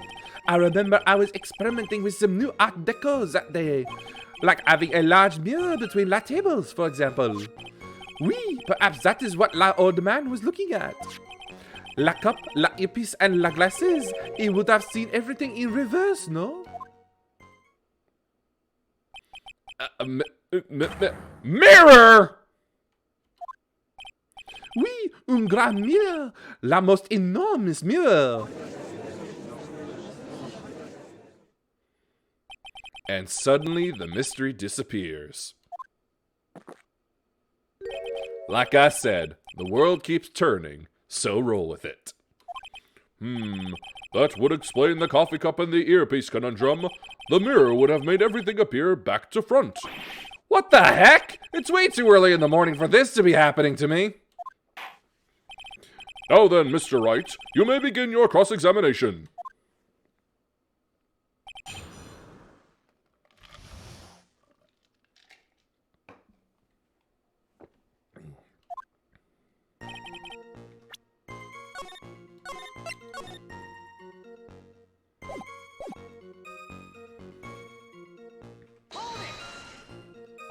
And who were the 2 customers exactly? My, of course, la young man who died. And la other, not so young man. You are referring to yesterday's witness, I presume? What about the other man Megan says she saw at the table? Something tells me Mr. Armstrong isn't planning to disclose his existence. We need some hard evidence first before we can bring him up, don't we? I guess I'll just have to try a different approach for the time being. You were experimenting with Art Deco? How come I never heard about that before today? You are not familiar with the language of interior design, monsieur? Please stay on topic. Now, why didn't you tell the court about this before? But I did, just a few moments ago. Ahem. Excuse me, Mr. Armstrong. This deco you mentioned. Are you referring to some sort of decorature? No, Art Deco. It is a style of design, Your Honor. He's talking about interior design. Walls, ceilings, carpets, that kind of thing. Ah, yes, of course. That's deco. I was trying to achieve a more la effeminate look for my restaurant. I was planning the most bold remodeling of la decor. How big of a mirror are we talking about here? Buff! Something about 4 meters wide and, about 2 meters high. Let's see, if 1 meter is about 1 yard. Holy glass in a frame, that's huge! I was intending to install it on la ceiling eventually. The ceiling? Was there a mirror on the ceiling? I don't remember. No, but I decided not to go through with it in the end. What should I do? Should I ask him more about the mirror or not?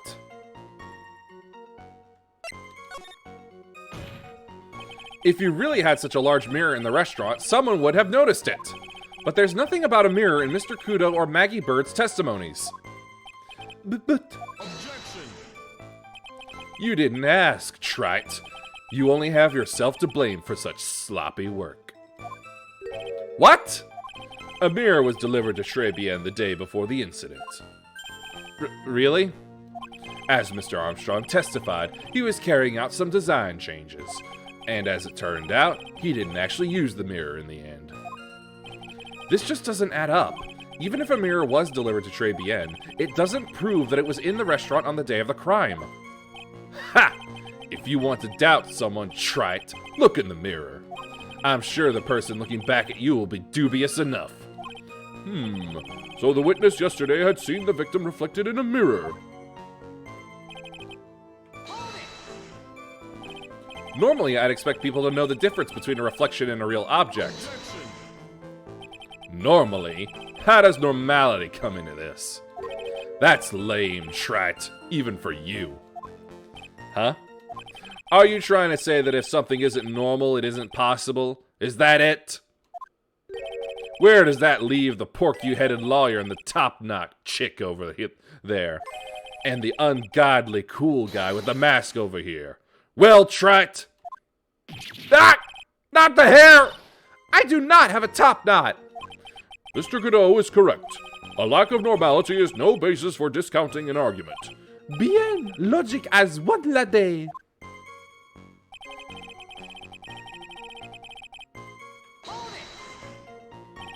Everything? You would have seen everything in reverse. Oui? Hey, Nick, we should take a second think about what old CD said in his testimony. How did he phrase it again? The boy was wearing the earpiece on the same side as the green lens of his specs. No question. You can lock me up if I'm wrong. It was his left ear, without a doubt. And then he used the same hand to pick up the cup. His left hand. If he saw everything he described reflected in a mirror, then everything he said he saw on the left side was actually on the right, huh? And that clears up all the problems with his testimony, I guess. Or does it? Ha! It's kind of hard to believe everything's the fault of a mirror, but do you think old CD saw everything through a reflection? If he did, it would explain all the contradictions in his testimony. But that just makes the situation worse for Maggie. There's gotta be something in that old man's testimony. We've just gotta dig deeper.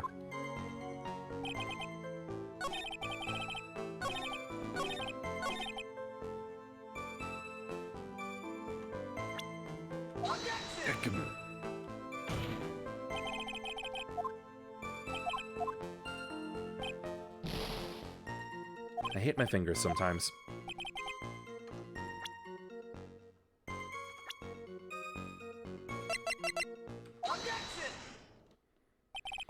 the coffee cup, the earpiece, and the HMD. Let's think back over Mr. Kudo's testimony for a second, shall we? The boy was wearing the earpiece on the same side as the green lens of his specs. No question. You can lock me up if I'm wrong. It was his left ear, without a doubt. So, to summarize, we were told both the HMD and the earpiece were on the victim's left side. Now, if Mr. Kudo saw all that as a reflection in a mirror, it means both the HMD and the earpiece were actually on the victim's right side. Exactamente. You see, monsieur, now that you think about it, it is not so hard, no? Unfortunately, that's where we run into a monumental contradiction with the facts. If Mr. Kudo really did see everything in a mirror, why is it that the HMD is now on the wrong side of his head? Order, order! Mr. Wright is correct. If the witness genuinely observed the victim reflected in a mirror, then we would expect the victim's eyepiece to have been over his right eye. How bitter. Trite, you should have a taste of this bitterness. It'll calm you down in no time. Are we talking about your coffee or something completely different? You don't understand the way the witness thinks. How he thinks? You remember this, I presume? The I broke the vase, sorry, apology, Mr. Kudo's sworn testimony? Exactly. The old man has one very grievous habit, other than throwing seeds. The more of an impression something makes, the more muddled his mind makes it. And what's the most striking thing about Mr. Elg? Clearly, it's the victim's eyepiece. And that's my point. The old man strikes again. Mr. Elg's HMD made a big impression on the old man.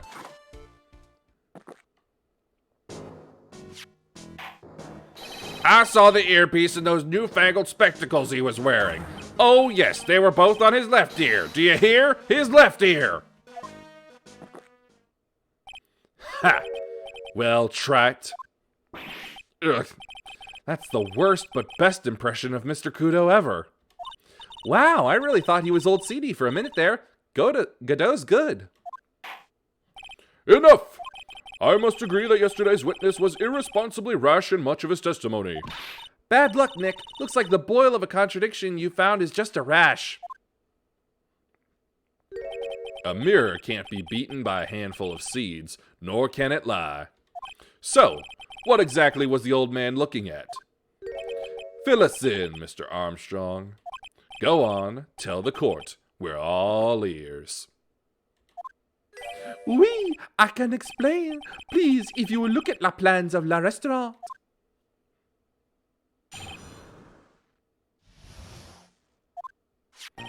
Alors, is everyone sitting comfortably? La mirror, it was in the middle of the restaurant, dividing the two halves. There is only one seat from which you could have seen an image of la victim. That was la seat at the table next to the victims. That was where la old man was sitting. After la terrible incident occurred, I moved la mirror so it was not in the way. But naturally, I did not touch anything else. I see no problems with the explanation we have just heard. From the table next to the victims, Mr. Kudo could have seen the victim in the mirror. What a naughty little coquette I am, confusing all the men like these. Don't worry about it.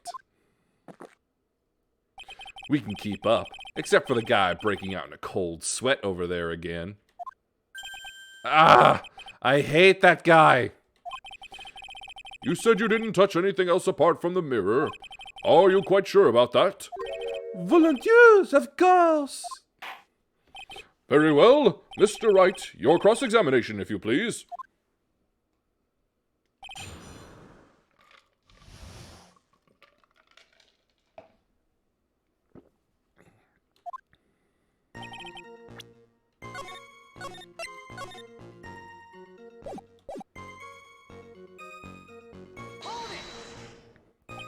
So, run this by me again. The mirror was here, correct?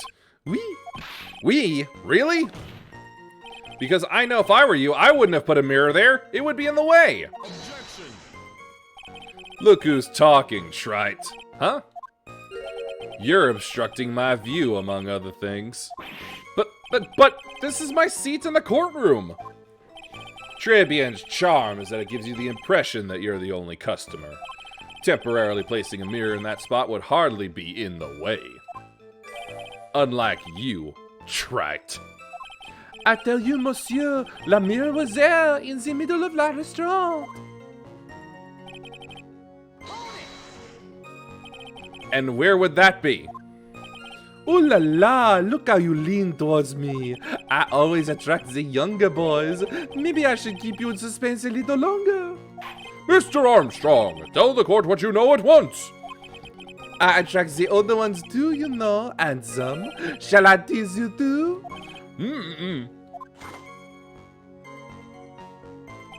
I'm already seeing a very hot someone, so I'm afraid you'll be waiting for a long time. I bet she has mocha cream skin and cappuccino perfume. Bien, I will tell you. There was only one seat from which you could have seen. So why can you only see the victim from that particular seat? My monsieur, it is obvious, no? If you look at the plans, you will understand. La victime would have been reflected in la mirror, like so. If you were sitting at la table next to him, you would see everything, no? So that's the seat old City was sitting in on that day, when the poisoning happened. The old man was sitting at the table next to the victim? Why does that seem kinda odd?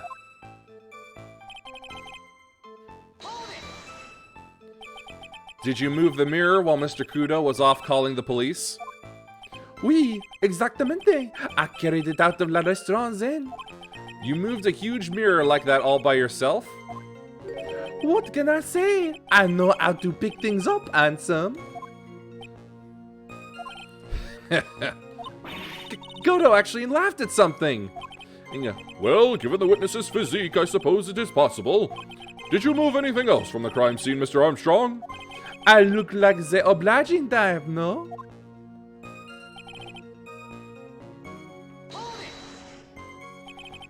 Are you sure about that?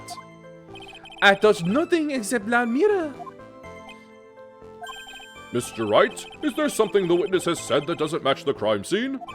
Yeah, there is. I just can't put my finger on what exactly. Ha! Suffering from a case of heartburn, trite. Ooh, I have just the thing for that. An oil with golden myrrh and frankincense. Add a few drops to your coffee and voila!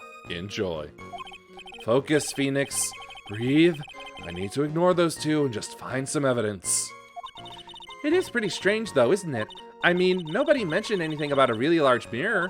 You'd think someone would have, but Maggie didn't, and neither did old City. Then the only logical explanation is that there was no mirror inside Trebian that day. Now I've just got to prove it, somehow.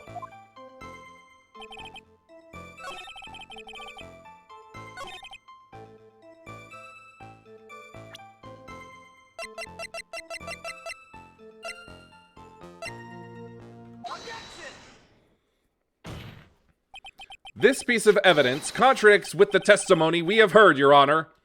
The crime scene? The crime photo?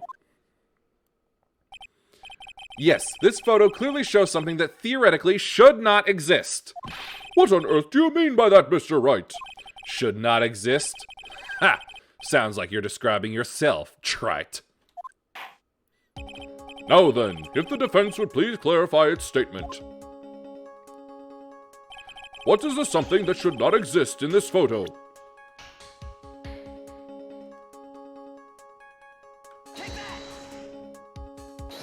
I think it's pretty obvious that this is what should not be in the picture.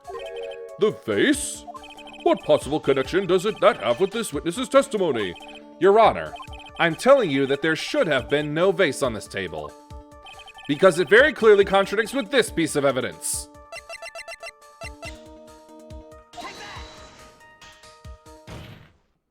There is one thing that was clearly demonstrated by yesterday's testimony. Mr. Kudo broke the vase that was on the table where he was sitting. And yet, as the court can see, there is an unbroken vase on the table next to the victim. Why? Because Mr. Kudo was not, in fact, sitting at the table next to the victim at all. Objection. Don't be an idiot, trite. That's impossible. That seat's the only one Kudo could have seen the victim's reflection from. Exactly! There is only one conclusion we could draw from this contradiction. There was no mirror in Très Bien that day. Your testimony, Mr. Armstrong, is an elaborate lie. Mon Dieu! Don't try to confuse the court, Trite. Obviously, the witness cleaned up the vase, while the police were taking their time getting to the crime scene.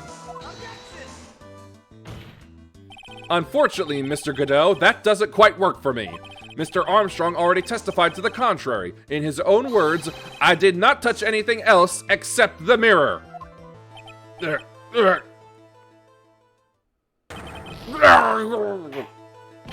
Well, witness, what do you have to say for yourself? I was right. There was no mirror in the restaurant that day. In light of this revelation, we return back to the original problem. Why did the victim have an earpiece in an ear in which we couldn't hear? Ha! You only get one shot in life. There's no turning back. If you want to claim that the mirror wasn't there, Trite, then this problem is all yours. How do you explain what the old man saw? If I can answer this, then I'll be that much closer to the truth. I can feel it. Are you going to be okay? Can you really solve this contradiction, Nick? There's more than just this one contradiction, Maya. What do you mean? Remember what Maggie told us? There was another man at the victim's table, and there was a sample CD on the victim's table. It all flies in the face of Mr. Kudo's testimony. And I think I know the reason. Why nothing in this case is adding up. Well, Mr. Wright, let's hear your answer. Yes, Your Honor. The reason behind all the contradictions in Mr. Kudo's testimony is simple. This case is riddled with contradictions, yet there is one very simple answer that clears them all up. And what is that? The incident Mr. Kudo witnessed and the incident the victim experienced were two completely different events. What? Yes, the victim that Mr. Kudo saw wasn't Glenn Elg at all. It was an imposter, a phony pretending to be Mr. Elg. Obviously, unlike the victim, there was nothing wrong with the imposter's left eardrum. That's how he ended up wearing the earpiece in his left ear by mistake.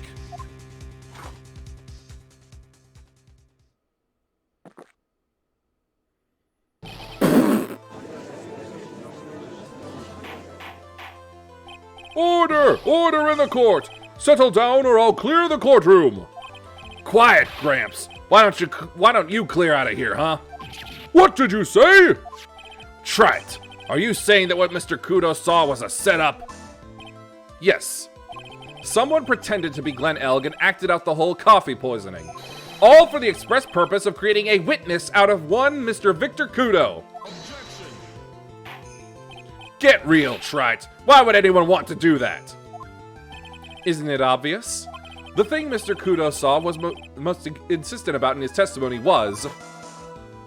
The serving girl brought him a Javachino, but she put something in it. That's the serving girl right there in the defendant's chair. I remember her well. It's so hard to believe, but... There was one and only one reason to show Mr. Kudo this fake poisoning. To show Maggie Bird in the act of poisoning the coffee. Are you insinuating that the waitress in the old man's story was a fake as well? It's true that there were no other customers in the restaurant at the time, but... It's also true that the chef was there. He would have noticed what was happening. That's right. Well, witness, if your restaurant really was the scene of such theatrics, you would have known about it, correct? Oh la la! This is most difficult for me. No, it's quite simple. All you have to do is testify. You are under oath, after all. Was there, in fact, a phony at Très Bien that day?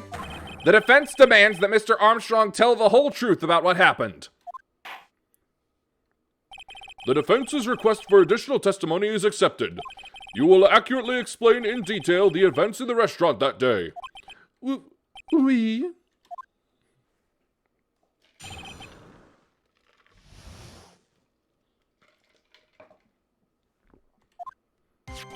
La victim, Monsieur Elg, he came to my restaurant alone.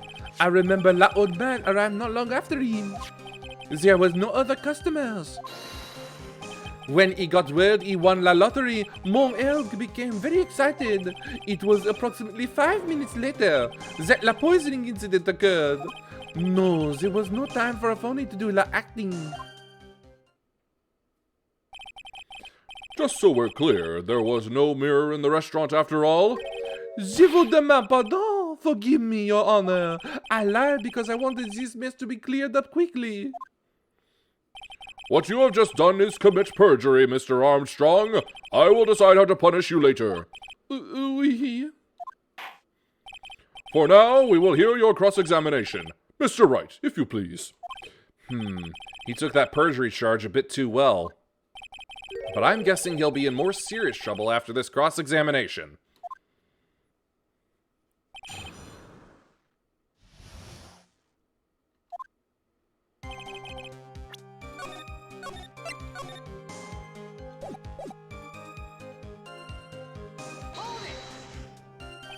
Was he alone at his table as well? My, oui. I saw him from la kitchen. Yet the defendant, Miss Bird, remembers it differently. She swears there was another man at the victim's table. Ha! Unfortunately for you, trite. Yesterday's witness also testified that the victim was alone. You know, seeing you squirm like that reminds me of a certain coffee's bittersweet bite. What kind of coffee has he been drinking? It's not coffee, it's love. It's love that's bittersweet. Hearing Maya say that makes her seem wise all of a sudden.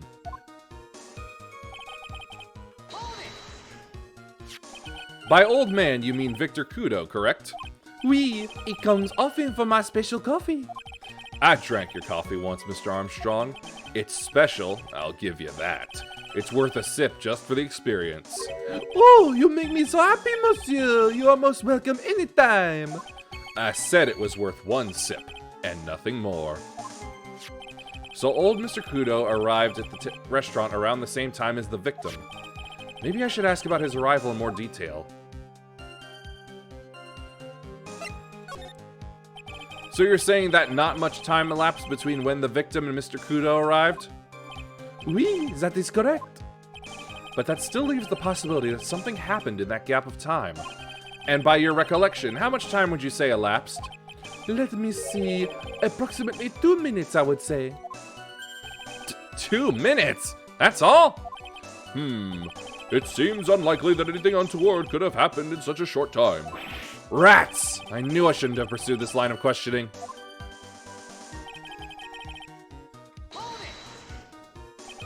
So your only customers were Mr. Kudo and the victim?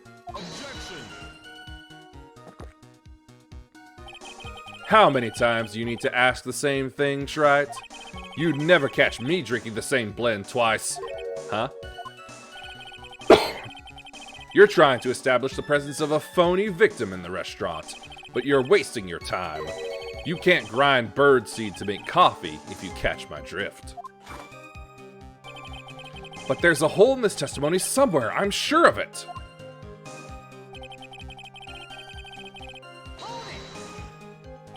Did you see him?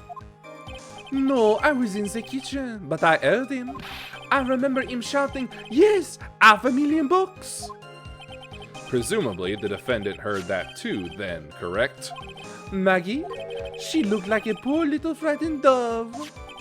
And what about Mr. Kudo? La old man choked on some birdseeds that got stuck in his throat. It seems we now have yet another incident on our hands.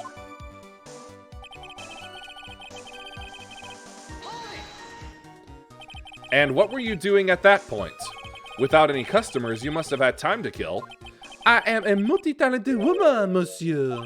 Sorry? What do you mean? There is la renowned chef Jean Armstrong and la tragic poet Clarice Armstrong. Clarice? Oui, I was writing a poem, an angry tale of a chef in $500,000 of debt, cooking for a man who won $500,000 on the lottery. It is called pourquoi. It means why. Perhaps I could recite it for la court? Please don't.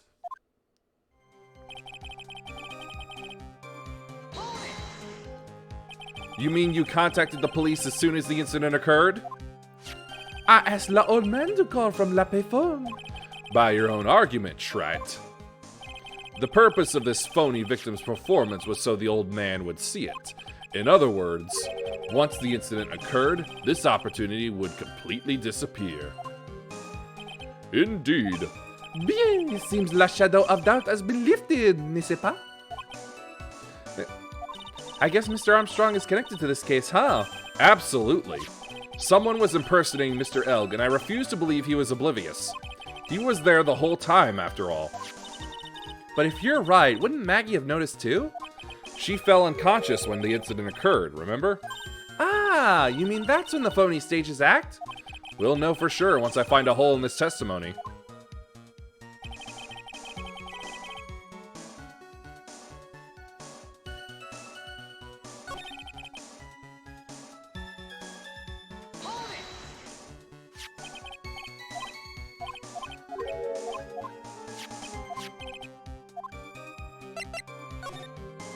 Out of curiosity, about what time was it when Mr. Kudo arrived? Oh no, I cannot remember, monsieur. I believe we were told by a witness yesterday. The crime was reported at 2:25 p.m. by a kind of scary old man, sir. Does that perhaps jog your memory, witness? La incident happened about 20 minutes after he arrived. So the victim must have arrived between 2 p.m. and 2:10 p.m., no? Just after 2, huh? Thank you for your help in jogging my memory, monsieur. You are wonderful. Ha ha ha! I can't sit here all the time and do nothing, now can I? The time of day will be added to the witness's testimony. Oui, monsieur judge. Everything I do it for you. Merci bien. That's French, isn't it? Ha ha ha! I'm glad at least one person is in a good mood. He's even humming a song to himself.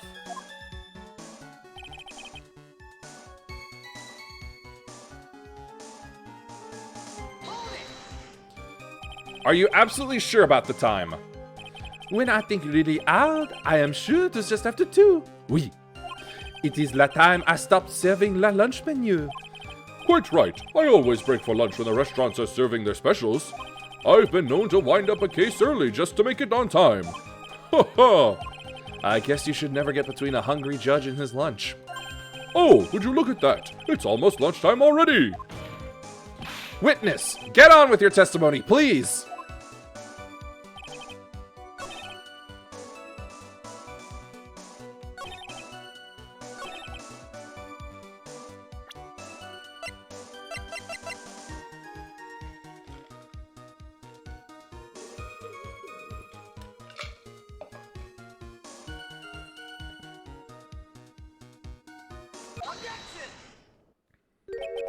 I'm afraid I finally got you, Mr. Armstrong.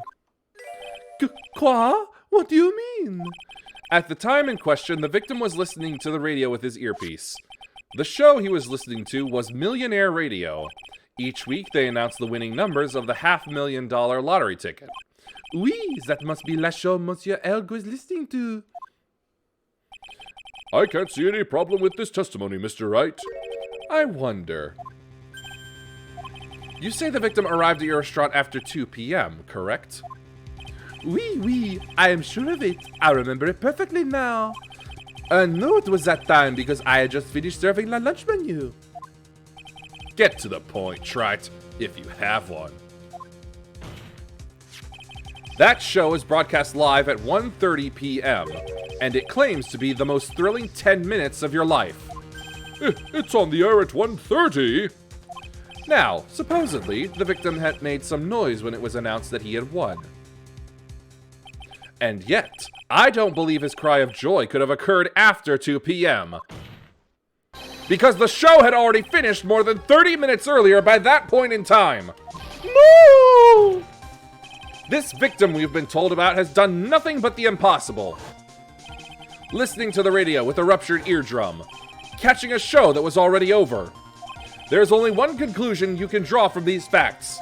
This victim was an imposter acting out the poisoning 30 minutes after the real murder. Yes, there were 2 Glen Elgs in Trebien that day. The real Glen Elg, now dead, having been poisoned by the real killer, and the phony Glen Elg acting out the events for Mr. Kudo to witness.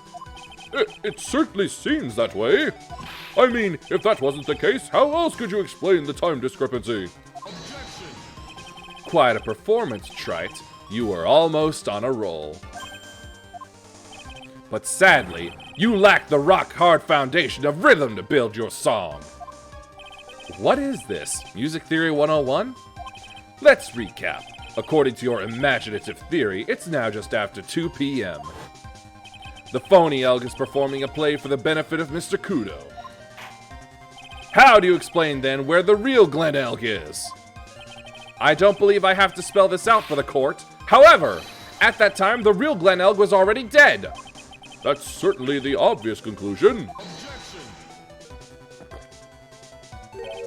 Thank you, Trite. That's exactly what I was hoping you would say. What? Now, I presume you can prove this theory of yours. Can you explain where the missing corpse went to? The missing corpse? According to the old man's testimony, there was only one other customer there. If that customer was the phony Glen Elg. Then where did the killer hide the body of the real victim? Ah! The prosecution has a valid point, Mr. Wright. If your theory is to stand up to examination by the court, you must provide us with proof by answering the prosecution's question. Where did the killer hide the body? Yes, Your Honor. No conjecture, Trite. Let's hear some facts for once. Show the court a piece of evidence that proves where the body was hidden. Evidence? Well, what's with the intense pressure in here all of a sudden? I thought I had him with that contradiction. But he's turned it all around and backed me into a corner instead. Well, Mr. Wright, the court will now hear the defense's theory and evidence. First, where was the body of the real Mr. Elg concealed? It would have been too dangerous to take the body outside.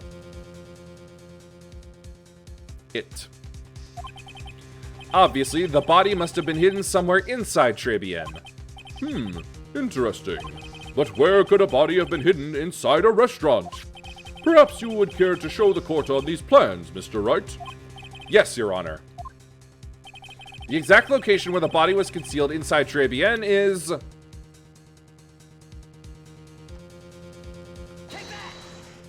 The body was hidden here. I see. Nice supposition. But the real question is, can you back it up? Where's the evidence that proves the body was hidden in that location?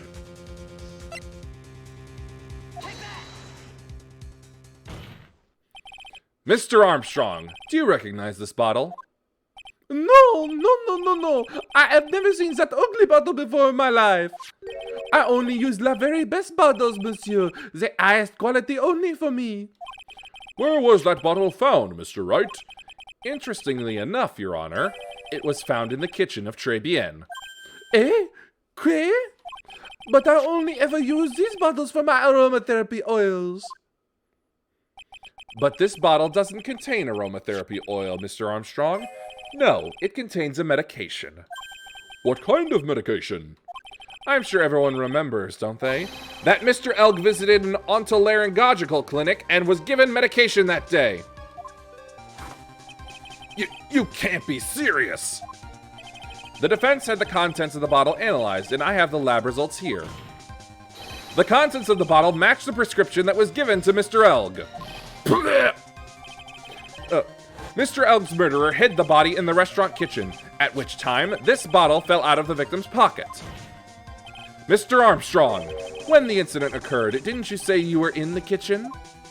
Mon Dieu! Yes, you know what I'm about to say. It was you who hid the victim's body. You did a fine job pretending to defend my client, Maggie Bird. However, you were setting her up to take the fall behind the poor girl's back. No!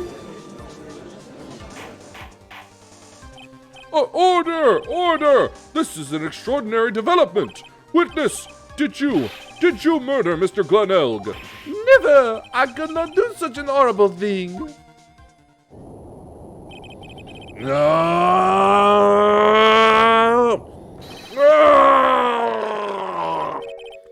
Mr. Godot? The bitterness. Every time I get lied to, I always down a mug of coffee. That's one of my rules. Do you have the slightest idea how many cups you've had by now? Then I like to do the same to the person who lied to me. I like to take them down with my empty cup. Listen up, chef. How about a brand new flavor in your ear, my H-deficient friend? Je vous demande pardon, please, you must hear me out. It is a trap. Listen to me, por favor. Yo hablo español, Mr. Armstrong, and por favor is Spanish. I'm only going to ask you once. Did you do it? No, absolutely no.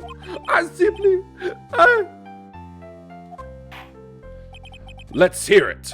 You've got one shot, right, Gramps? Witness, the court will permit you the chance to make one final statement. If you lie under oath again, Mr. Godot's coffee mug awaits you, as does my gavel. Oui, it is clear. What do they always say in the movies? I've got a bad feeling about this. Very well. Begin your final testimony, Mr. Armstrong.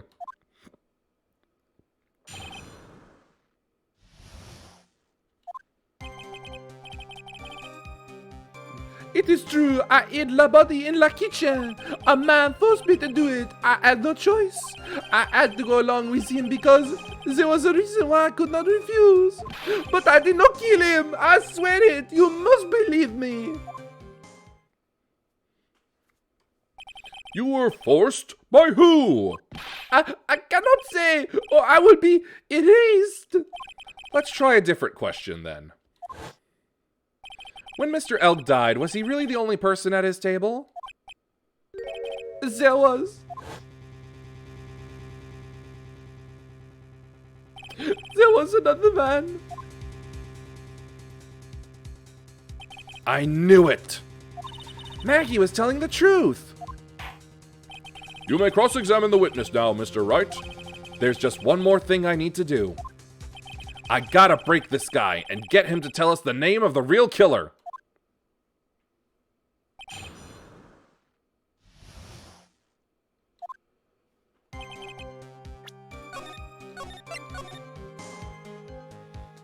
Now then, while the ad takes its time to decide to play, I will be back in a bit. I require more water.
I will assume the ad played. Now, back to court.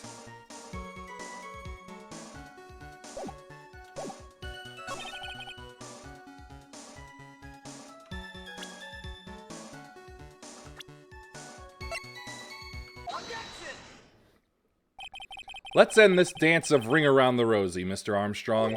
This is the man that you've been referring to. Ah! Who is that? I feel like I've seen him somewhere before. Oh, I don't know. Maybe a month ago in this very courtroom? This man is Furio Tigre. He's the manager of a loan office called Tender Lender. There's no point trying to hide the truth anymore, Mr. Armstrong. I know you couldn't go against Mr. Tigre. At least, not while he had this on you.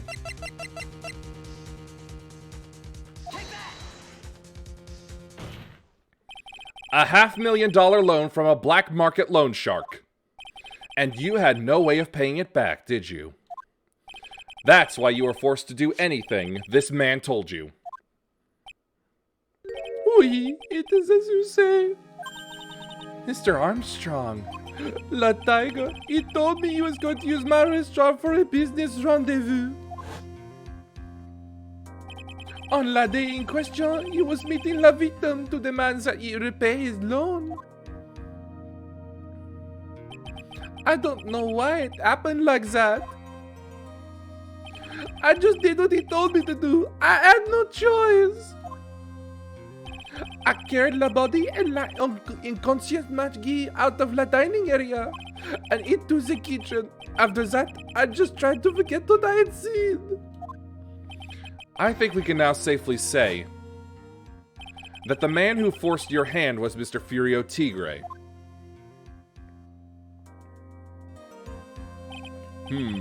I do have one further question for you, Mr. Armstrong.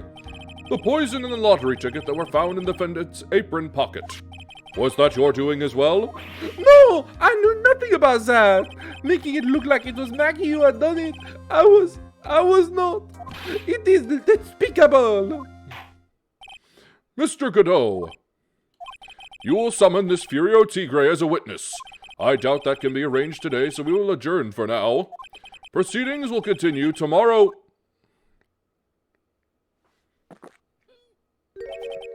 "30 minutes. Whoa, what?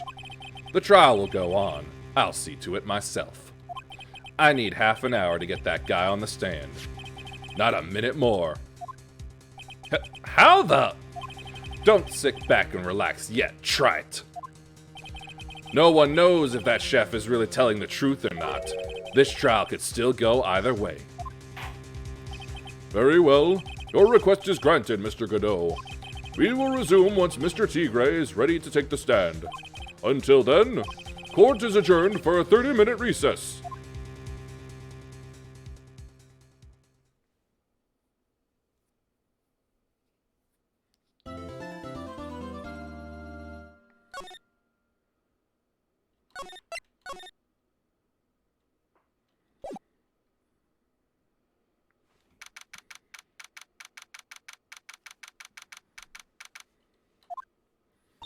So we're finally going to see the tiger on the stand.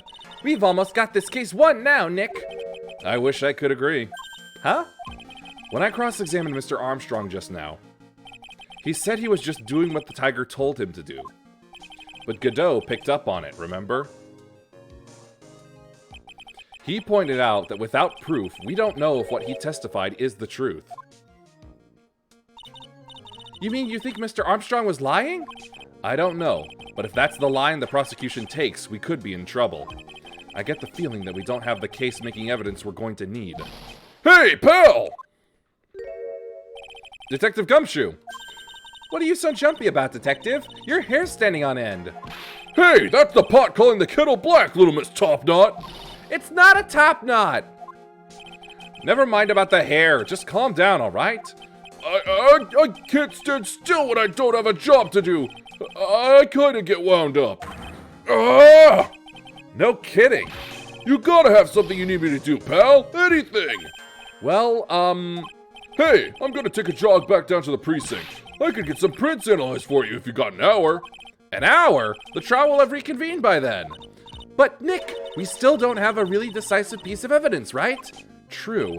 Without some kind of trump card to pull out of the bag, we're really stuck. You said you could get some fingerprint analysis done in an hour? You bet! In that case, would you mind checking the prints on this for me? If you're going back to the station anyway, could you find out whose prints are on this?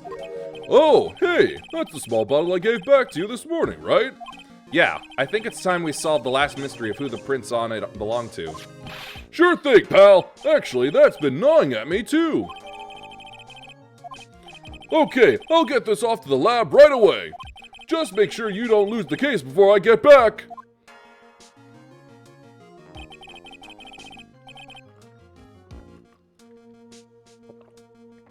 This is pretty much the final showdown, I guess. It's time to separate the phonies from the real guys.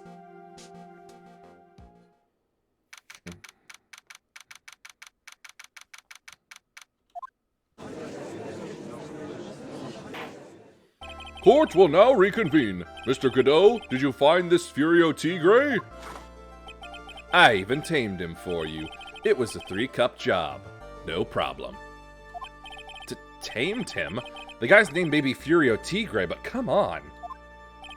He's pretty lively. Be careful, he still bites. Very well. Please show Mr. Tigre to the stand.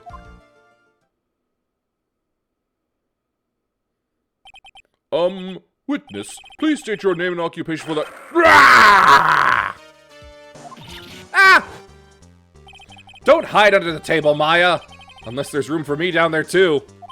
would you mind? What do you say to me? Nothing. I didn't say nothing. Honest.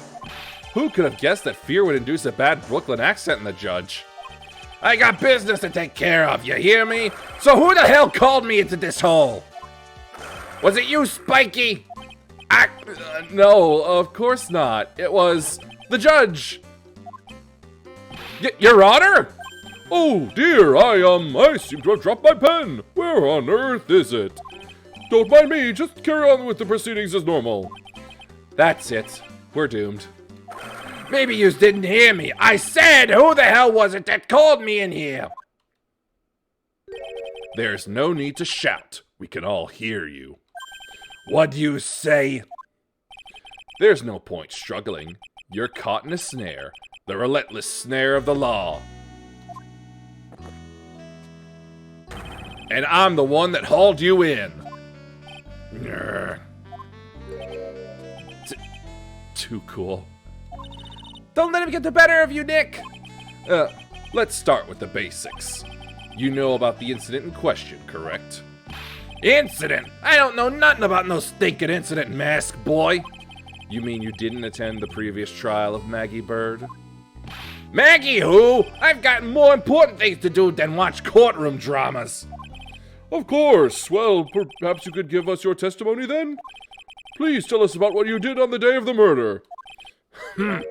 Phoenix Wright. You was the one who set this up, didn't you? You was gonna regret the day you ruffled the tiger's fur. You hear what I'm saying? Ugh, maybe I should have brought a diaper with me today. Get a grip, Nick.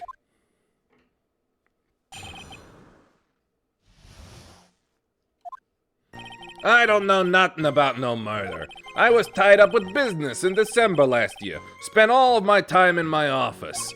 I got whales lined up to borrow cash from Tender Linda every single day. Yous want to check my alibi? Just ask Violetta. Ah, at last I found my pen. Very well then, Mr. Wright. Your cross-examination... What is it? Please, witness, if you could refrain from shouting out like that. I know the kind of games that guy in the blue plays. That lowlife ain't no lawyer. He just punches away at stupid details till he wins. Lowlife? Me? Listen up, Smarty. Every time you ask me something that doesn't relate to this case, I'm gonna bill you $50,000, and you's gonna borrow the cash from me. That's one loan contract I refuse to sign. And don't think it ain't gonna hurt when you tangle with the tiger.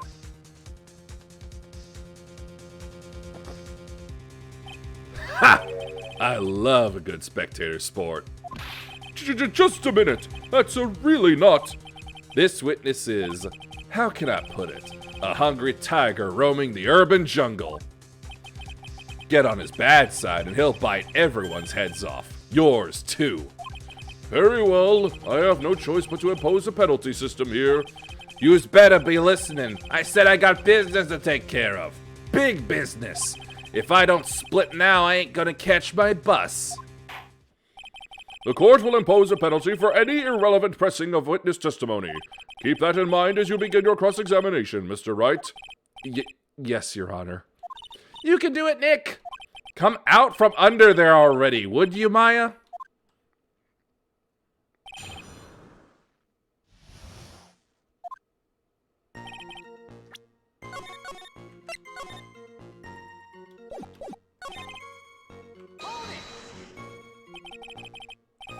Are you sure about that? We're talking about 1 month ago, you know. You see these teeth? That's how sharp my secretary is. Sharp? Is he talking about Viola Cadaverini? She writes everything in my scheduler. December, mainly in the office. That's what it says, so that's where I was. That seems like a rather, sketchy schedule. Brrr. There he goes again. What the tiger did all December isn't the issue. What's important is what he was doing on the day of the murder. So, now what? Mr. Tigre, what do yous want? If you wouldn't mind going into a bit more detail? This is a dead end, Triton. You know it. Remember the rules. No! It's essential that we establish the witness's alibi accurately. I agree.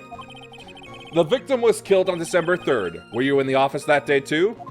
Maybe yous ain't listening. Of course I was. I never set foot outside. I had meetings all day with a bunch of cats wanting to do business with me. I ain't never seen that young kid before. I do believe the witness's last statement was important. Mr. Godot, if you could please... Mr. Tigre, the court asked you to add that last statement to your testimony. Don't let an animal beat you. Be a man, Your Honor, and ask him yourself. The day you was talking about, I was in the office too. I never saw that kid before.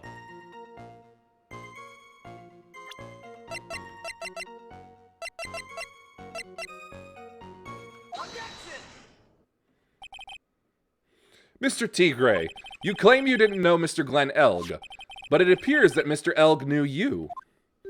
What? Mr. Elg left this little note on his calendar. Meets with the tiger, and the date? December 3rd. December 3rd? That's the day of the murder! So, Mr. Tigre, I submit that you did indeed know one Mr. Glenn Elg. Because on the very day of the incident, you met with him!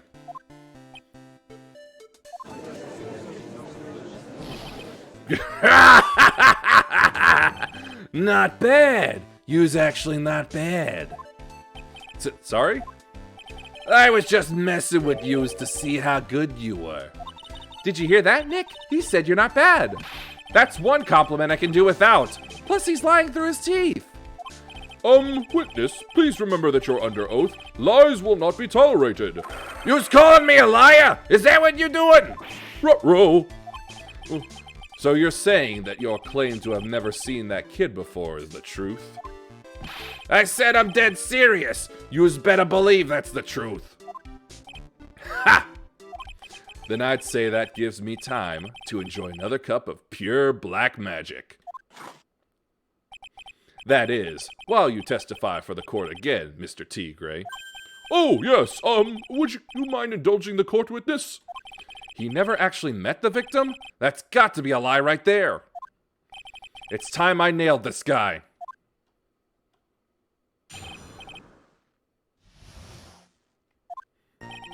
I ain't no liar. I never met Glenn Elg.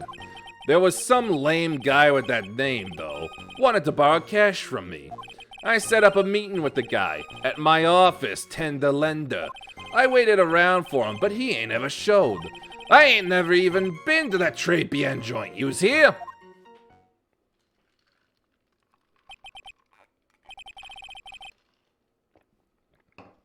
I see. That all seems perfectly logical.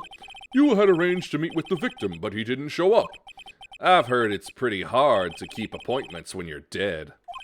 Very well. You may begin your cross-examination, Mr. Wright. Yes, Your Honor. Didn't I tell you I got a big deal going down today? I ain't gonna make my bus now. I'm gonna have to take the express train. That bill's going straight to you, right?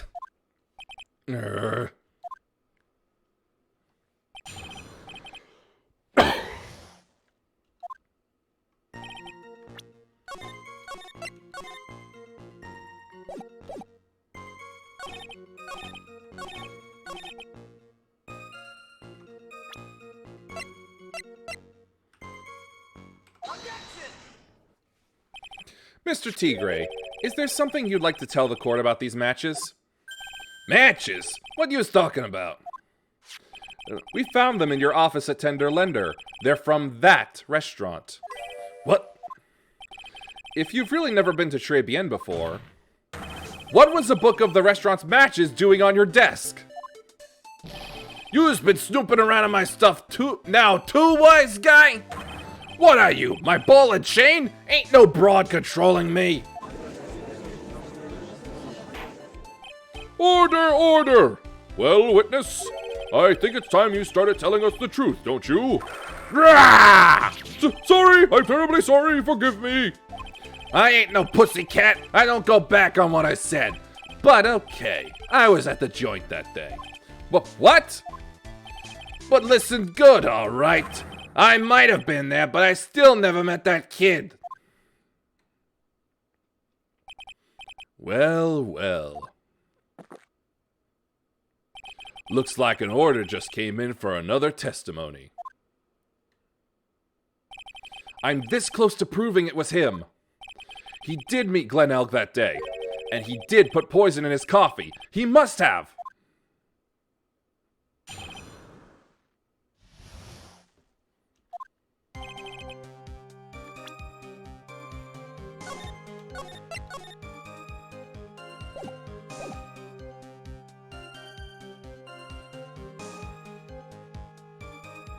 I was supposed to meet with the kid at the restaurant that afternoon. When I opened the door to the joint, I saw one ugly scene. The guy was laid out over the table, stiff as concrete. I figured if the place wasn't hot already, it was gonna be. So I split. I heard the cops' sirens on my way out, and I went straight back to my office.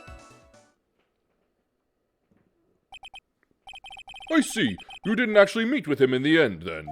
Well, Mr. Wright, your cross-examination, please. Yes, Your Honor. Hold it! If I wait around here any longer, I ain't even gonna make the normal express. No more stupid questions. Ha! No problem. Anytime Trite presses you on something irrelevant, I'll see he pays the penalty. Mr. Godot, that's my job! Your job is to slam that little hammer of yours and call a guilty verdict. So do it! Yes, sir! The Special Express ain't cheap, right? Just so yous know, since yous payin'. Oh, man. Doesn't the rule of law mean anything around here?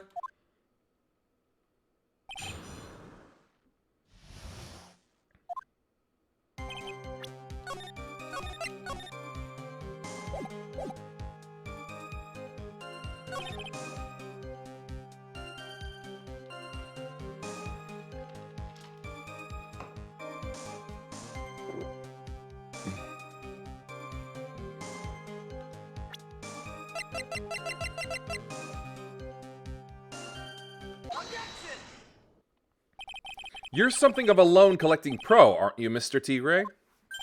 No one escapes the tiger's clutches. Well, I'm something of a lie-detecting pro. And no one escapes the Phoenix's clutches. I think it's time we got something straight. What's this, Trite? A new line of irrelevant questioning? These are the floor plans of the crime scene. You say you were standing at the entrance, Mr. Tigre? From there, your field of vision would have covered an area something like this. Indeed, the witness would have had a clear view of the victim's seat.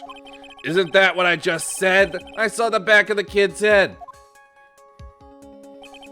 Unfortunately for you, that is not possible. If the court would think back, you'll remember that between each of the tables is a tall partition. Why, that's true. Now look at the plans again. The truth is painfully obvious. From the entrance, the field of vision of any customer walking in ends here. So, from the entrance of Très Bien, you couldn't have seen the victim's seat. But you did see the victim that day, because you met with him! Objection. Wrong! Have you forgotten the old man's testimony yesterday? The victim was alone at his table. Objection. But the defense just proved that point to be moot. The victim witnessed by Mr. Kudo was not Glenn Elg, but a fake. What? In order to have Mr. Kudo falsely testify, the real killer posed as the victim he had just killed and acted out a charade. That will do. This trial has gone on long enough without the obvious question being answered. Who exactly was this real killer who impersonated the victim? You say the killer murdered Glenn Elg, and then impersonated his victim in a performance for Victor Kudo? In that case, Mr. Wright, reveal the identity of this criminal to the court.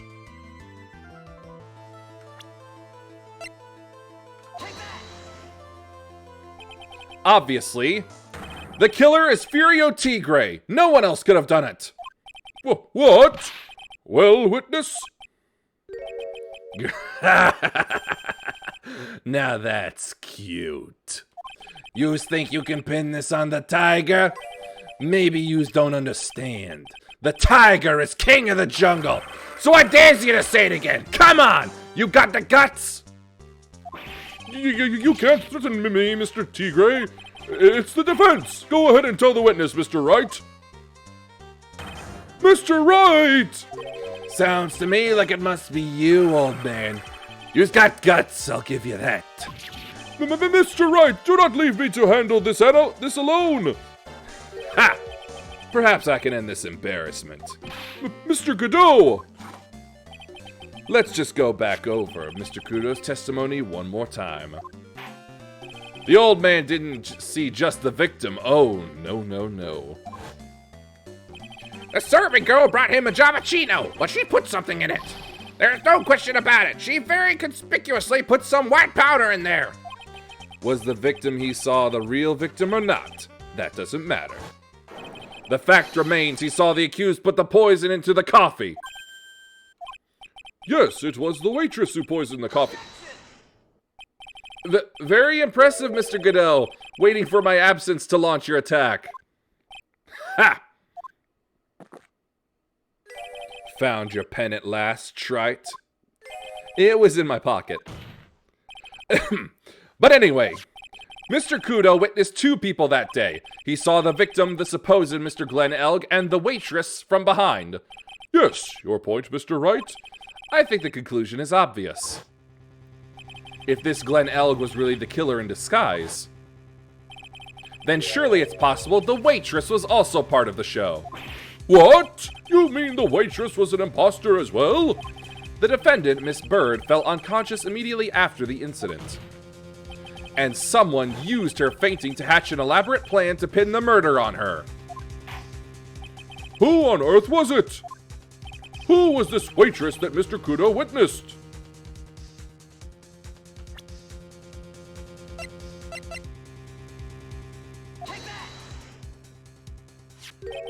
Who is this woman? Her name is Viola Cadaverini. She's an employee of Tender Lender. You's making a big mistake. Do you know who Violetta's grandfather is? You'd better be going home in an armored truck tonight, if you know what I mean. Stop shaking, Nick. Where was I? Yes, the defendant, Miss Bird, had stated the following. Well, when I took the coffee over to the victim's table, it's true there was another customer in the restaurant. She was sort of creepy, and she had a kind of cackling laugh.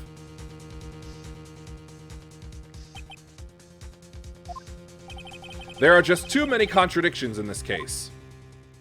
The second man at the victim's table who nobody but Miss Bird seems to have seen. The earpiece worn by the victim in his left ear when that eardrum was ruptured. And the radio show he was supposedly listening to half an hour after it was over. There's only one logical explanation that clears up all of these contradictions. The whole incident took place twice, once for real and once for show. And Mr. Furio Tigre, the only person who could have committed the crime, is you!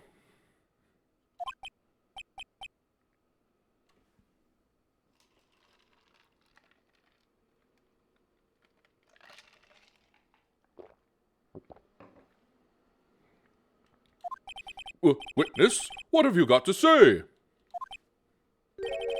That's cute. Sorry? You's alright. I could do with a guy like you around. What do you mean? Okay, I'm in on this game. I'm gonna have to charter a jet to get me to my meeting now, but I'm gonna give yous one more thing to think about before I go. Something to think about? Yous got it all wrapped up nice, alright. But yous missed out one real important thing. But that can't be! I was in the joint that day, and I met that kid too. But I couldn't have poisoned him, yous hear? What? Do you really expect us to believe you now, Mr. Tigre? Ha! What a troublemaker. Troublemaker? Looks like we're going to need another one for the road.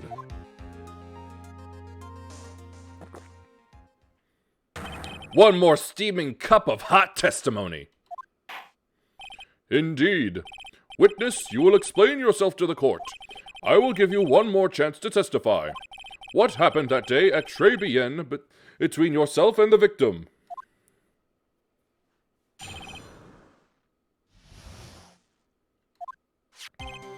Yeah, I loaned El Cash about $100,000.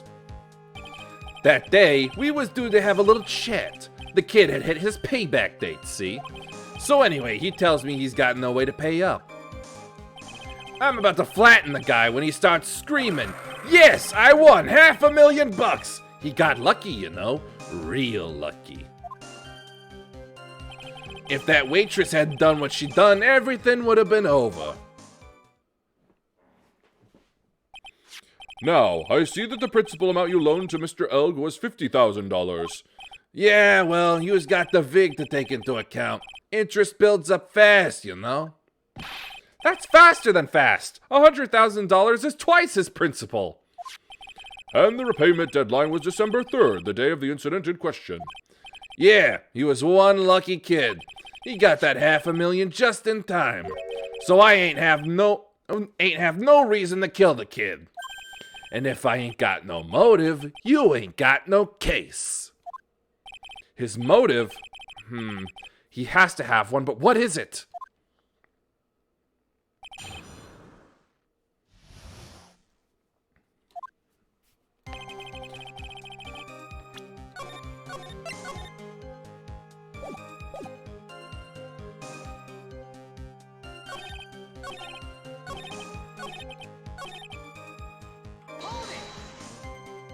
The waitress, you mean? The girl with the glasses in the defendant's chair. Who else could I mean? If she hadn't gotten away, things would have been bada bing, bada boom, over and done with. Maybe I should push a little on this. What do you mean things would have been over and done with? Are yous all there what? I'm talking about the cash. I was there to get my $100,000 back, that's all. I'm a businessman. It was all coming together before that waitress got in the way. As far as I can tell from the witness's testimony, other than recouping his loan, Mr. Tigre had no motive for killing the victim. Witness, you will amend your testimony to reflect what you just said. The tiger's motive, huh? I was after the $100,000. I didn't have no other reason to kill the guy.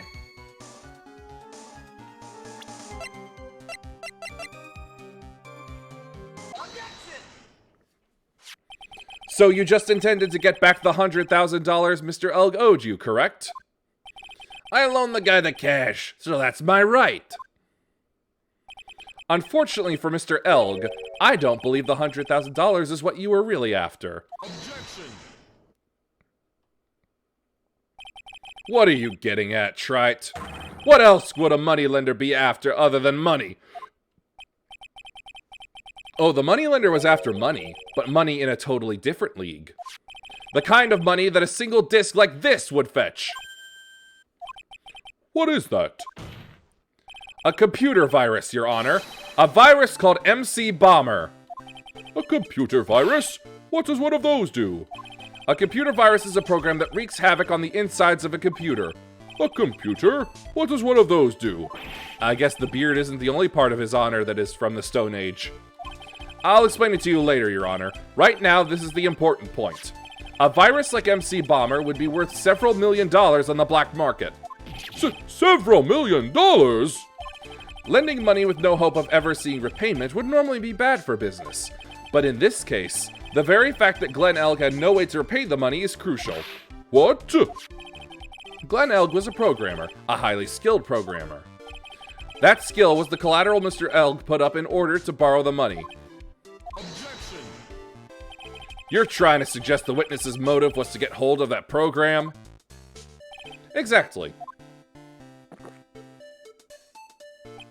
The witness may have poor fashion sense, but he is by no means an idiot, Trite. A man like him could get his hands on $1 million without resorting to murder. Of course he could, provided that he had time. But what if he had needed the money right then? When the pressure's on, the luxury of choice tends to disappear. It seems you have a logical conclusion for this theory, Mr. Wright. Would you care to share it with us? Why did Mr. Tigre need money to the tune of $1 million?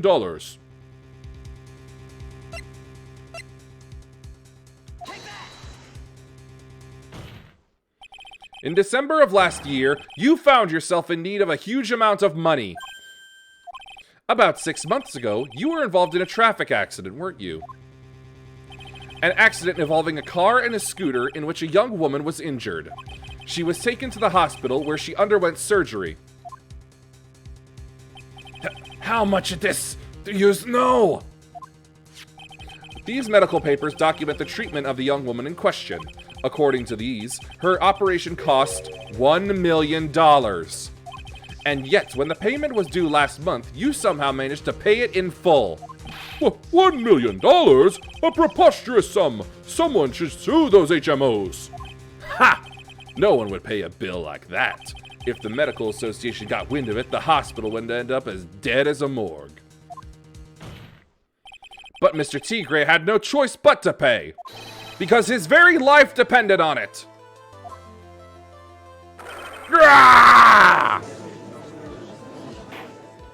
Order! Order! Order! You say his life depended on it, Mr. Wright? Indeed it did, simply because the injured woman was none other than Viola Cadaverini. Did you say Cadaverini?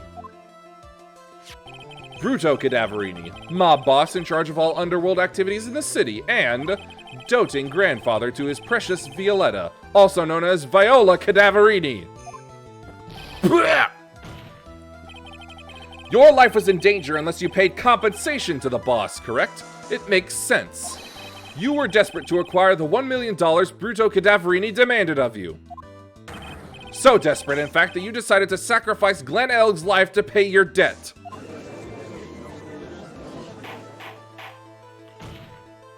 On the day of the murder, Mr. Tigre's sole intention was to get his hands on this CD. Glenn Elg had no way of paying back the $100,000, and Mr. Tigre knew it. But then a miracle happened. The kind that Mr. Tigre would prefer to say never happened, but he can't, and neither can I. The lottery win? Exactly. At the 11th hour, Mr. Elg won $500,000 on the lottery, which left Mr. Tigre with no way of getting his hands on the all-important CD. At least, no legitimate way.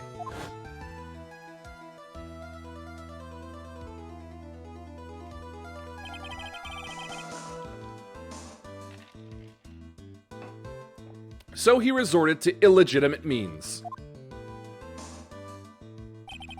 That's crazy. He murdered Glenn Elg and then made his next move, to frame Maggie Bird for the crime. Mr. T. Gray posed as Glenn Elg, while Viola Cadaverini played the role of Miss Bird. And then they reenacted the whole thing in order to establish a witness. The witness being the one we all heard testify yesterday, Mr. Victor Kudo. Like I said, Trite, that's crazy. No one could pull off a stunt like that. For starters, there's no way the chef could have been kept in the dark about it. But Mr. Armstrong was in on it from the very beginning. Have you forgotten already, Mr. Godot? Mr. Armstrong owed the witness money too. $500,000, in fact. He had no choice but to go along with Mr. T. Gray's plan.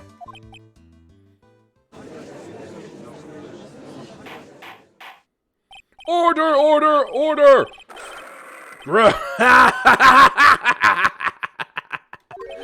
You's put on a good show, Spiky.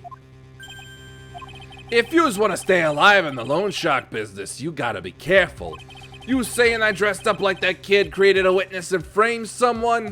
If I did something crazy like that, I'd leave a trail as bright as my shirt. I ain't dumb enough to do something sloppy like that. I agree. You do? Despite your appearance, you are very careful. That's why you took one more precaution. One more trick to make sure Miss Bird had no way out. What? Another one, Mr. Wright? Interesting. Why don't you fill us all in, Trite? What was this trick you say Mr. T. Gray performed to frame the accused?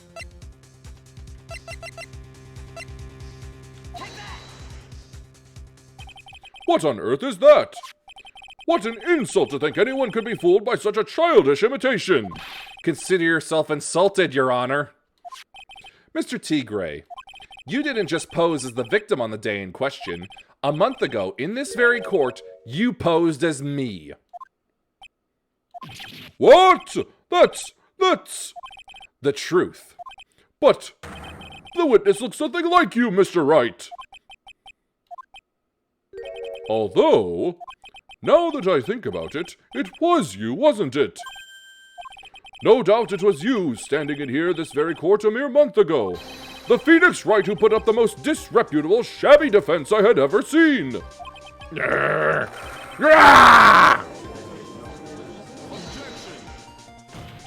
Can you prove that, Gramps? Prove the attorney who represented the accused here a month ago was this man? Are you prepared to take the stand and testify that it was him?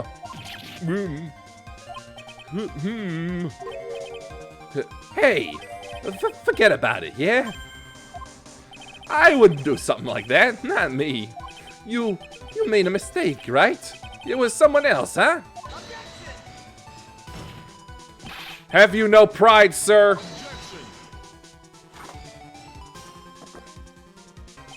This isn't a matter of pride. In case you didn't know, Trite, here in court, we deal with people's lives.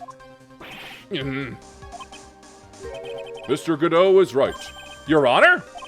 Speaking for myself, I am absolutely convinced. The attorney in question was the witness standing before me now. However, I preside over this court as the judge, with the vested power to hand down a verdict. Someone in my position cannot be swayed by a memory without evidence to support it. No!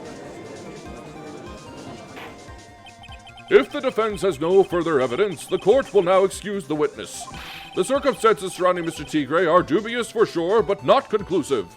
But we've come so far. You say he impersonated Glenn Elg. You say he impersonated you. But none of that adds up to a murder charge. You don't have a shred of evidence that the witness poisoned the victim's coffee. Ha!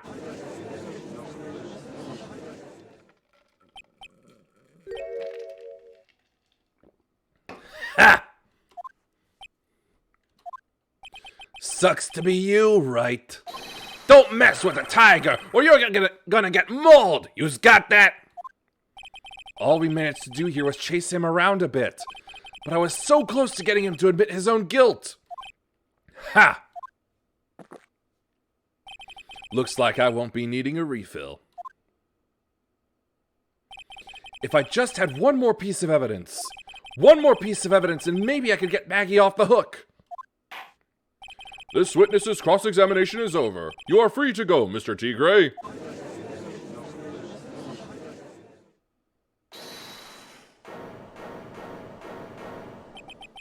Your Honor, sir. Wait! Detective! Detective Gumshoe! Sorry it took so long, pal. I staked everything on this. My badge, the works. So here it is. My heart's counting on this too. What is it, Detective? Isn't it obvious, pal? It's the final decisive piece of evidence. What?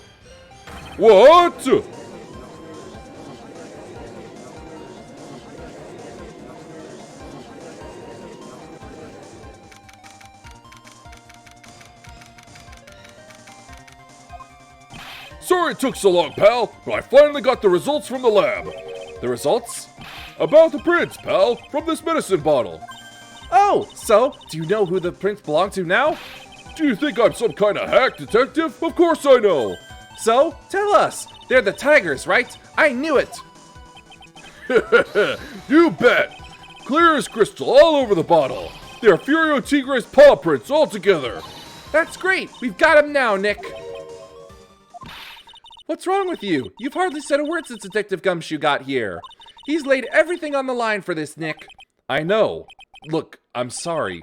This is kind of hard to say, but it really doesn't make any difference whose prints are on that bottle now. Huh? What? Why not?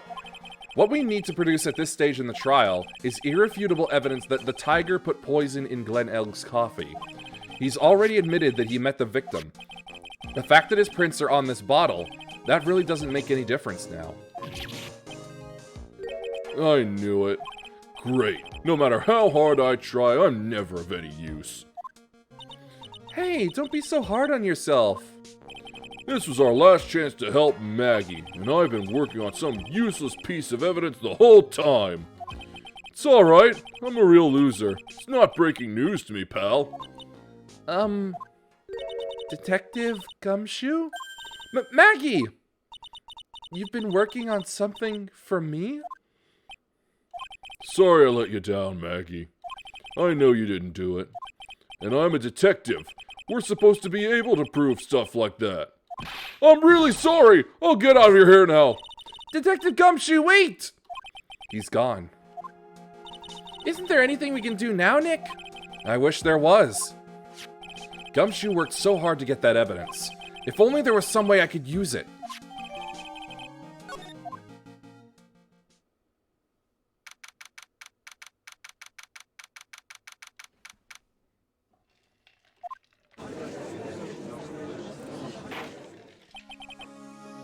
Mr. Wright, Yes, Your Honor? I granted you a recess so you could prepare this decisive evidence you've discovered. Yes. Don't keep us all in suspense, try to show us. Naturally, we can assume it's evidence that will actually stand up in court, can't we? Think, Phoenix. Don't let Gumshoe's hard work go to waste. How much more of my time are yous gonna waste? I ain't been to no court before. But yous lawyers should know how to blow things out of proportion. No doubt, given the nature of the evidence, it will speak for itself. Nevertheless, you will talk us through it, Mr. Wright. Well, I know I can't prove anything new with this evidence. I'm really backed into a corner here, but maybe if he thinks he's got me beat, he'll let his guard down a bit. Don't keep us waiting any longer, Mr. Wright. Present this final decisive piece of evidence to the court.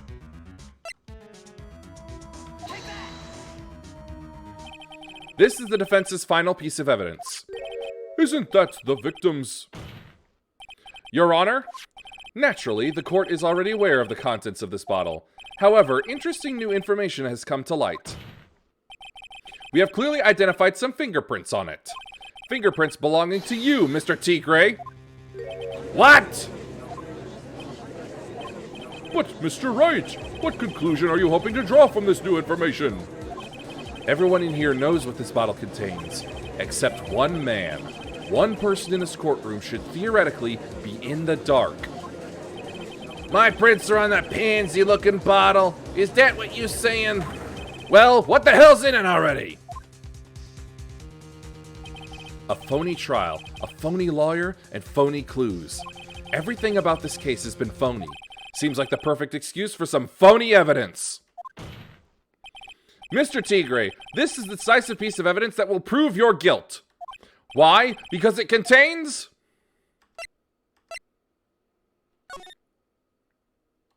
This bottle contains potassium cyanide. Potassium cyanide? The poison used to murder Mr. Elg, Your Honor. The victim's killer used this very bottle. And on this bottle, Mr. Tigre, we found your fingerprints.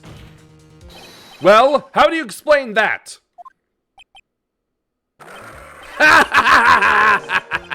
You'd make a good clown, you know that. What? Yous ain't never gonna get this to stick. Yous just making me laugh now. You think a cheap bluff like this, that's gonna fool the tiger? A bluff? I can see straight through you, Phoenix Wright. That ain't the bottle with the cyanide in it. No, this is the bottle we found traces of the poison in. Don't mess with the tiger or you're gonna get ripped to shreds. The cyanide bottle was brown and it was made of glass. That cheap piece of trash don't look nothing like it.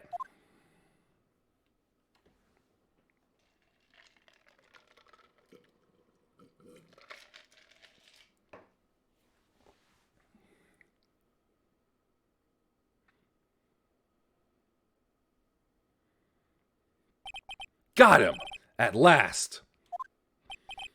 What? Why's everyone gone quiet? I said that bottle. Is this the bottle you're referring to? Yeah, that's it. That's the bottle the cyanide was in. But yous ain't gonna find my prints on that bottle. Don't let that cozy-looking suit fool you, people. That lawyer's just playing games. Tell him, Mr. Prosecutor. Tell that guy where to go. You still haven't figured it out? Don't you realize what you just said? What I said? What did I just say? You were summoned to this court for the first time earlier today.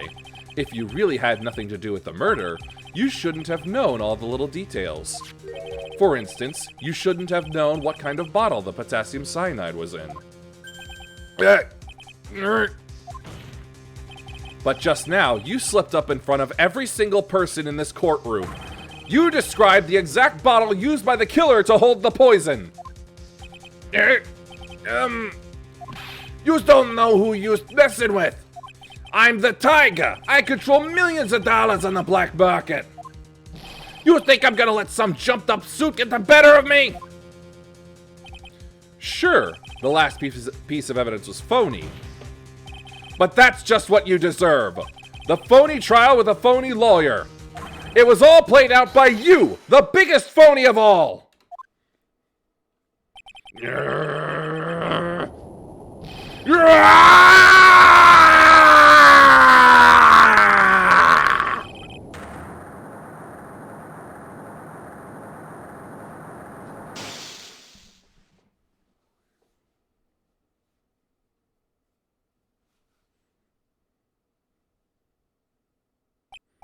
What's going on? It looks like a blackout. Well done, trite. I saved my 17th cup of coffee just for you. Savor it. While you watch the police restrain your prey.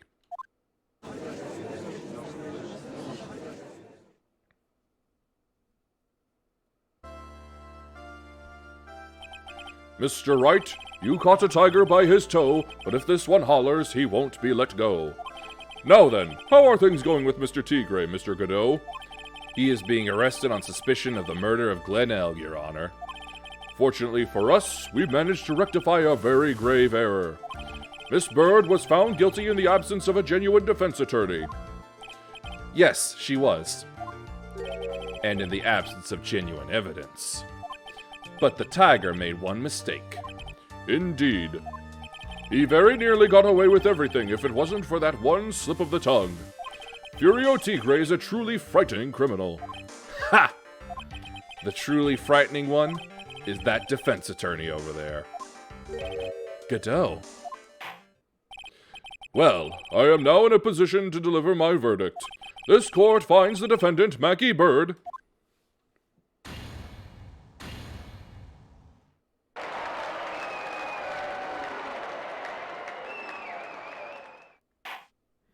That is all. This court is adjourned.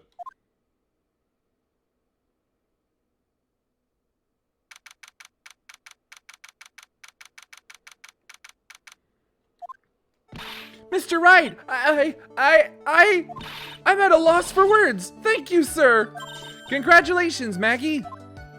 I was so mad when Mr. Wright landed me in all that trouble a month ago, but now I feel like I can forgive him. Hey, that wasn't me, Maggie. That was the tiger. Look, Nick, in the doorway. Detective Gumshoe. Oh, guess I'll be heading off then. See you around, pal. What? Wait! Detective Gumshoe? Oh, yeah. Congratulations, Maggie.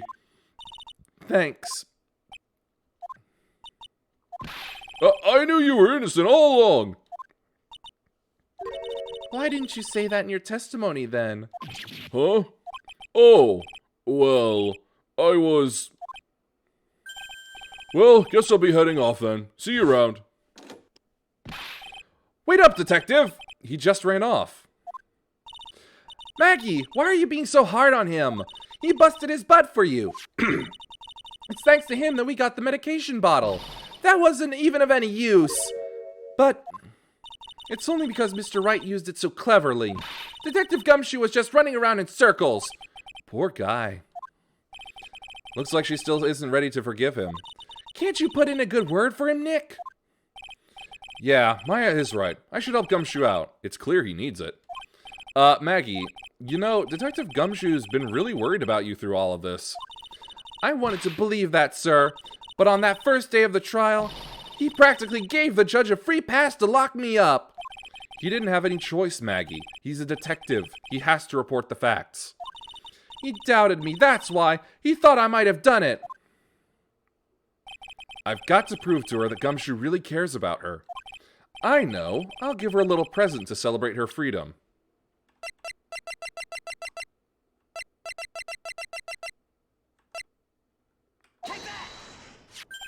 Here you are, a present to celebrate your freedom. That's... A present from Detective Gumshoe, made with a ton of love.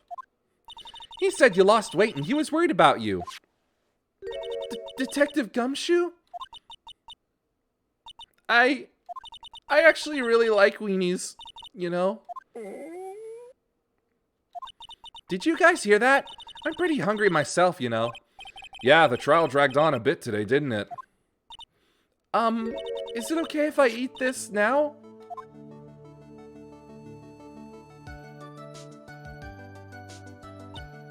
So, how is it, Maggie?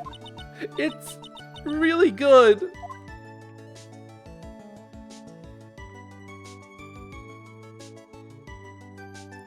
So the case of phony versus genuine comes to an end.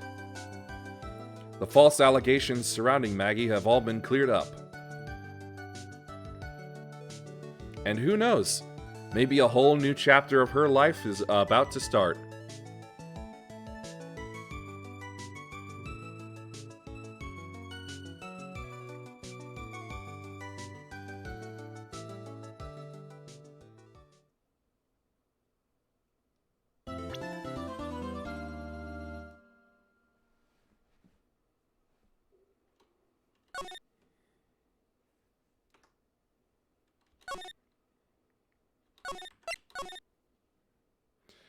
And that's where my throat demands I end for today. Ooh.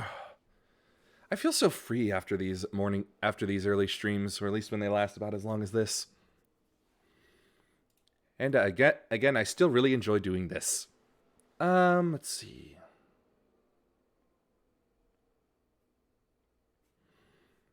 Yep, no one around at the moment. So, that will be it for today. Please follow if you liked. Thanks for watching. Peace be with you, and may the forces of evil be confused on the way to your home. Bye.